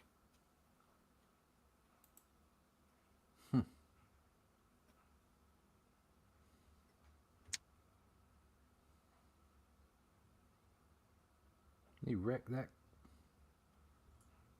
He certainly did. Mow them down. Broke it up like it was balsa wood. Yeah. It was balsa wood and canvas, wasn't it? Yeah. George's Guynemer walked away with but a scratch on his knee to show for his trouble. Miraculous. But there was more, much more to come. Look at that crowd. Yeah, I guess Charles says there are bargains in EC war books, but not horror or sci-fi. Yeah, I guess that's pretty covered. Which is crazy because we've hit a period here in Two Fisted Tales that it's all just incredible prime artwork. Just incredible storytelling, just everybody at the top of their game. And who's the artist on this story here? I love it. It's George Evans. Okay. Had a long, long career in comics. His I think his last work was an Enemy Ace graphic novel. I could be wrong though. I think I have that or did have it. Yeah. Just I always might be thinking drew of the archives. Yeah. Always drew beautiful stuff and always loved to draw biplanes. Yeah, I mean, these like Joe Kubert, they were veterans. They knew war. They had been in war, or at least part of the war effort, you know. So they knew something about war and the machinery. And I was just blown away by like Kubert's, 60s stuff where they devote a page or two to the mechanics of things. Mm-hmm. Just incredible how they brought it all to life for the reader. Just love his later Kubert's later brushwork, his Tarzan works, just to me, it's just amazing. You can sit there and look at it for a long time and still, enjoy it and still pull things from it.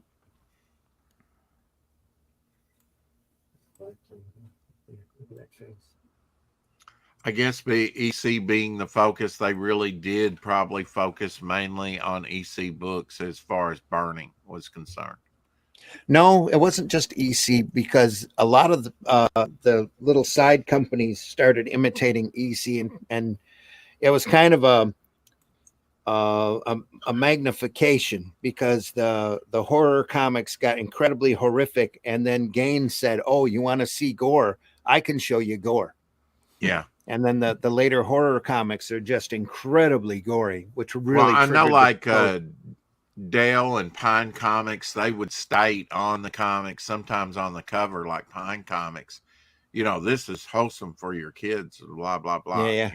Little disclaimer. Well, another big thing that was going on during this period was crime comics. Crime Does Not Pay and Crime and the Law. There were Lev Gleason pretty much stopped doing superheroes. He was doing Daredevil and Silver Streak and that, and started focusing on true crime comics. And they were selling 4 or 5 million every issue. Just crazy numbers. That started in the 40s. Yeah. And that you had your sharp eye to the eye, or the sharp needle to the eye motif, and that got really violent. Just very, very, very much into the domestic violence part of it. Also, a major trigger for the Code Authority. It's all thin line work here, just beautifully done. I don't know if that was done with a thin brush or by a pen, but it's just gorgeous looking. Here too, look at that scenery, or the land back there, all in thin lines.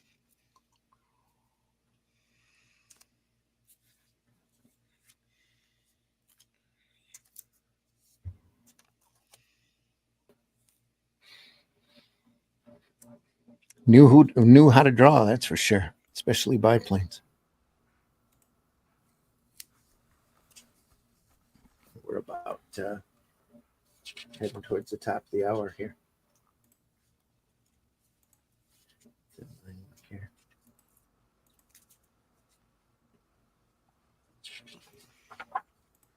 Oh, and that was it. Boom. Does he say what? Does he die at the end, this guy? I can't work it out whether he... Scan the sky and the ground, Captain Georges Guynemeyer, French ace, 22 years old, with 53 victories to his credit, was nowhere to be seen. And this was the miracle. Georges Guynemer and his Spad were never again seen by human eyes. It was as if the very heavens had swallowed him up. I think he was already dead. Probably. I think he's a ghost. Could be. Next issue is another Civil War issue with a great Jack Davis cover. Look at that.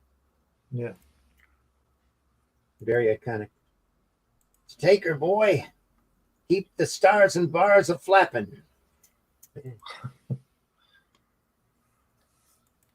Another bottom of the shoe there. Yeah. Great stuff. Good stuff. Lots more great, good stuff to look at, folks. We'll probably pick this up again next week. Right at this point, just to finish off this volume. Got a couple more issues, I think, to go. 1 or 2. Okay. One this volume. There's still another volume to come, so let's carry on. It's good stuff. You're the man, Randy. We shall. We'll carry on next week with Two-Fisted Tales number 35 and 36. We've been looking at Two-Fisted Tales, the Russ Cochran reprint volume, hardcovers, all 4 volumes in a fantastic slipcase. Unfortunately, baked by the sun here. Who published that?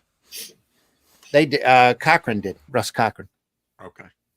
And what year? Roughly. Let's see, 1980. Okay. Entire contents recopyright in 1980. Russ Cochran out of West Plains. What is that, Missouri or Montana? M.O. That's Missouri, right? Pretty sure it is. Yeah. But yeah, How come shot you off. set it in the sun, Randy? I had it sitting in a foyer in a bookcase in the You slip really- cases. You really did. Ooh. And this spine was sitting out in the open. So that's why you've got the vibrant red here and the faded pink there. So unfortunately. But this was something I wasn't ever going to sell anyway. So such great stuff. I didn't realize how baked it was until I went to move him. I moved him down here into the basement. So Two-fisted. Sorry, go ahead. Sorry. I was just going to say, I was at a convention and there was this guy had all these models in the boxes. He had this fantastic array of Batman and all these things from really, really great collection. He had it all standing there. I took a photograph of it and he went absolutely berserk because he said the flash from my camera was going to spoil the printing on it. You know, one quick flash. Yeah. You know, like the sun does, like you've just said. And he just went absolute berserk. I just said, "What are you doing here?" I said, "What are you doing here?" You know, cover it up, put a blanket over it. Then Yeah. Why bring them out into the open if you're worried that the light is going to fade them? Yeah, that's right. Yep, that's a shame. Nothing can save you from X-rays. No, treasures are lost and found every day. I was visiting Memphis one time and they had a children's book exhibit at the museum. And the only picture they had there intentionally under low light was the pencil drawing of Alice from Alice in Wonderland, where she's holding the flamingo cricket club, and the neck on the flamingo is draped down towards the floor. It's a very iconic picture if you know what I'm talking about. But it was beautiful under low light, under glass, under low light. It's just gorgeous. So a lot of stuff that I never expected to see. I was down there just to be there, and there was a like I said, a children's book illustration exhibit going on. So it's pretty crazy to see. Got to see some John R. Neal illustrations from one from Wizard of Oz, or not Wizard of Oz, but one from his Oz books, and a plate that he did off of Treasure Island that was just gorgeous. Had a kid with a book in front of him, with him imagining a big pirate ship and Long John Silver in the background. It's great. Just great illustration. Anyway, folks, Two-Fisted Tales, we're really glad that you were able to stop by here. Hit that like button, hit that love button there at whatever platform you're on. Let us know. Well, you're laughing at love button. Hit that love button. Hit that love button, folks. Hit that love button. Hit the love button. Hit the love. How dare you? Anyway, that's for Charles. Can you feel the love? Folks, we appreciate you being here. We do this every Friday morning at 5 a.m. Eastern time. We go through great sequential artwork like this because we love it. That's why we do it. So, and we're really glad that you're here with us and that we're able to share that with you. Nothing else could get us up at 4 in the morning. You want to see an old paper, 1917. There we are. Rainbow. Oh, I don't know. 1917. That's in color. April 28. Well, just the front here. Wow. The rest is black and white, except for the back, which is limited. Oh, that's amazing. Yeah. What strips are in there? Oh, all this for a penny. 1917. The Gumps, maybe Buster Brown. Mrs. Bruns here on the BRUINS. Fluff helps Peter and Pauline to get some dinner. What are the strips? It's strips called inside? the two pickles. The two pickles. pickles on the back. Yeah. There we are. Yeah. 1917, and it's still nice. And editor's chat. I mean, it's all black and white. That's great. Great stuff, though. Rex, tell folks how they can find you. They can find me on Instagram, on YouTube daily. And find my project over on Fun My Comic under Devil Flyer. On X under Devil Flyer. I'm around. Okay. He's around. Russ, are you around? Yes, you are. There you are. Russ, tell folks how they can find you. I would argue that there is another reason for getting up at 4 a.m. It's got something to do with being over 50 years old and having a hot drink before you go to sleep.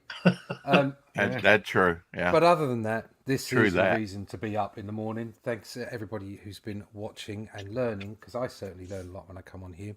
You can find out about me and about my art over at russleach.com. Please sign up for the email list. There is lots of news coming. We've got lots of things happening. There will be some news about the current campaign in the next day or so. So keep your ears to the ground. And if you've already backed and you're not sure quite what's happening, we'll find out in the next 48 hours or so. If you want to follow me on Twitter or go to Instagram, Facebook or anything like that, that'd be great. You can find out all those connections, like I say, the email list as well, over at russleach.com. Thank you. Excellent.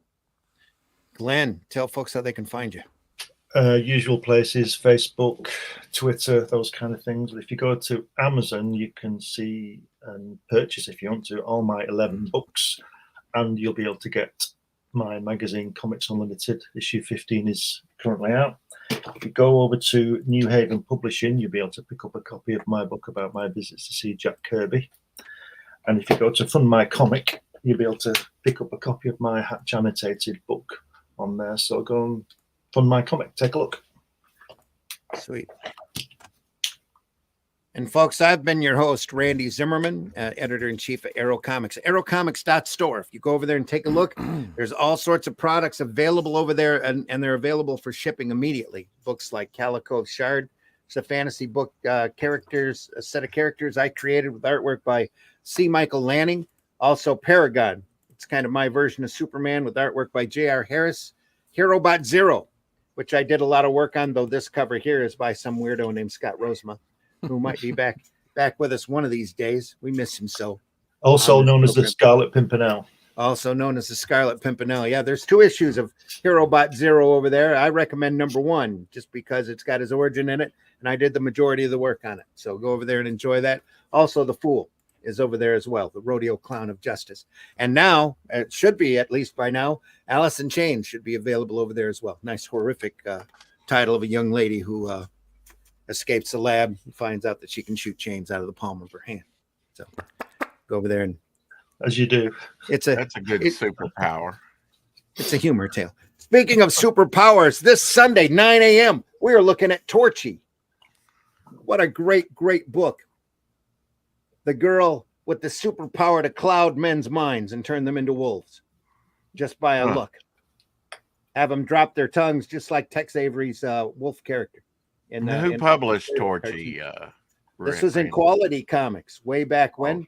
Ran in another Quality feature. Look at this. This artwork is phenomenal. Let me find a great page here. Who did the artwork, Randy? Bill Ward did the majority of the work. Gil Fox is also credited, but I'm pretty sure it's Bill. Look at that stuff. Oh, just great material here. Great good girl art.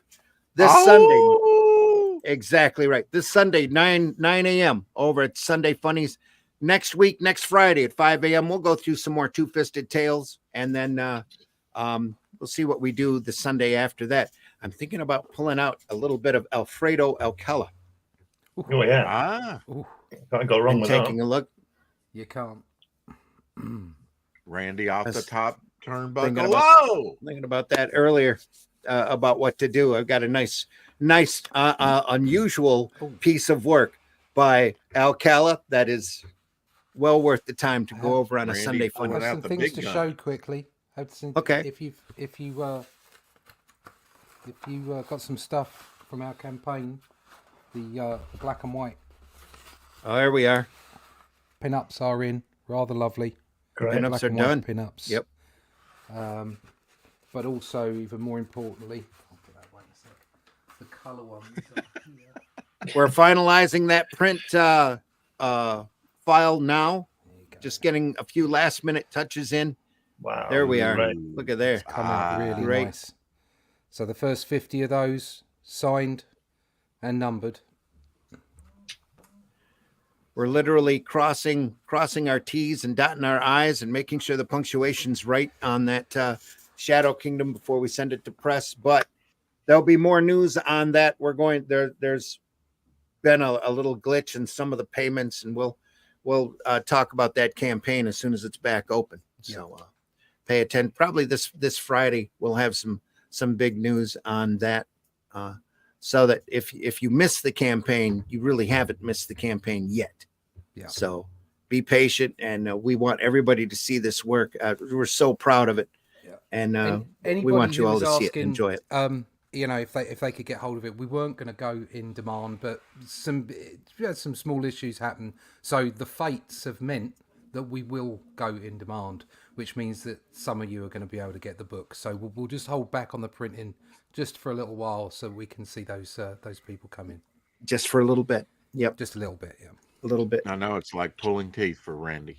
The demand. Yeah, I'm eager to have this book in my hands. I'll tell you that much for sure. Yeah, I'd like to see it. Yeah. Genuine Comics in the house. Like and subscribe. Thanks, Dave, so much. Go over there and take a look at Genuine Comics 2 Perfect 10. Well worth your time. Fundmycomics.com, folks. You can go over there and see Hatch annotated. You can find Devil Flyer over there. You can.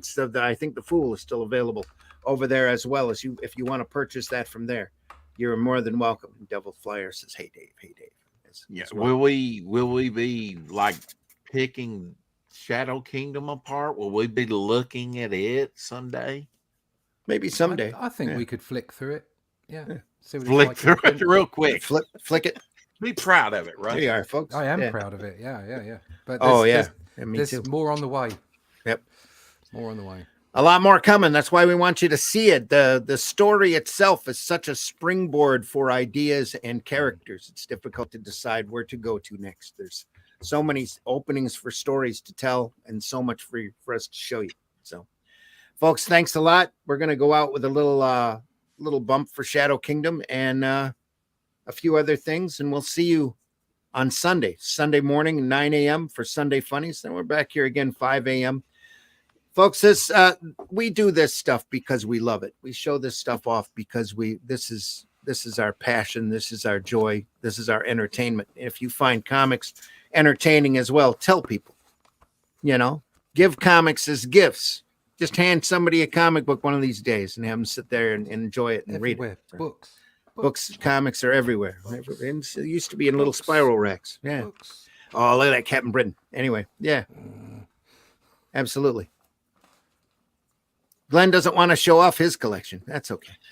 He's got it all behind him anyway. It's so behind him. Yeah, it's there. All mine's back behind that curtain too. It's all that is half of it. It's insured by Lords of London. He can't pull it out just at a moment's notice.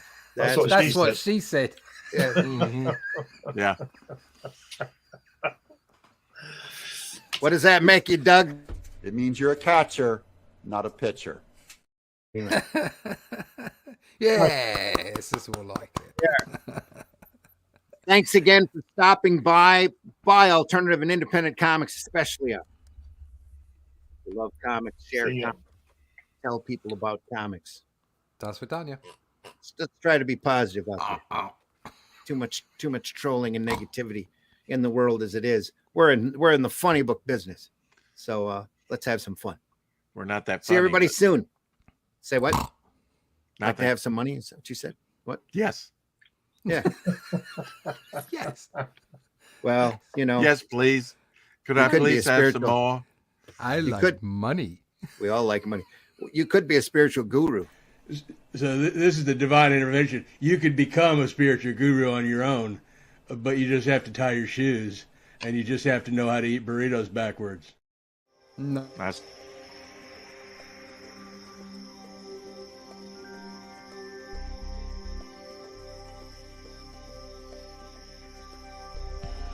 What was that? This is not a charade. We It's need never a sway. total concentration.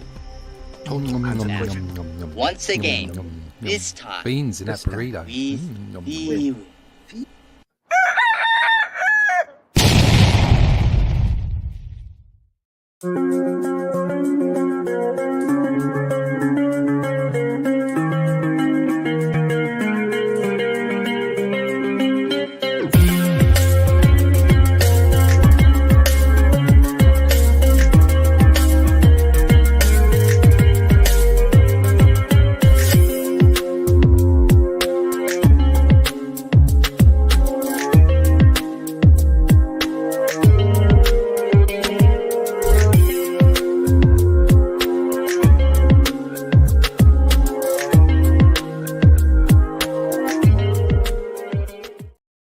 The cops are doing their job as long as they don't be mean to people who are actually being innocent. Then I'm all gravy, baby. Exactly. Bye, Jack.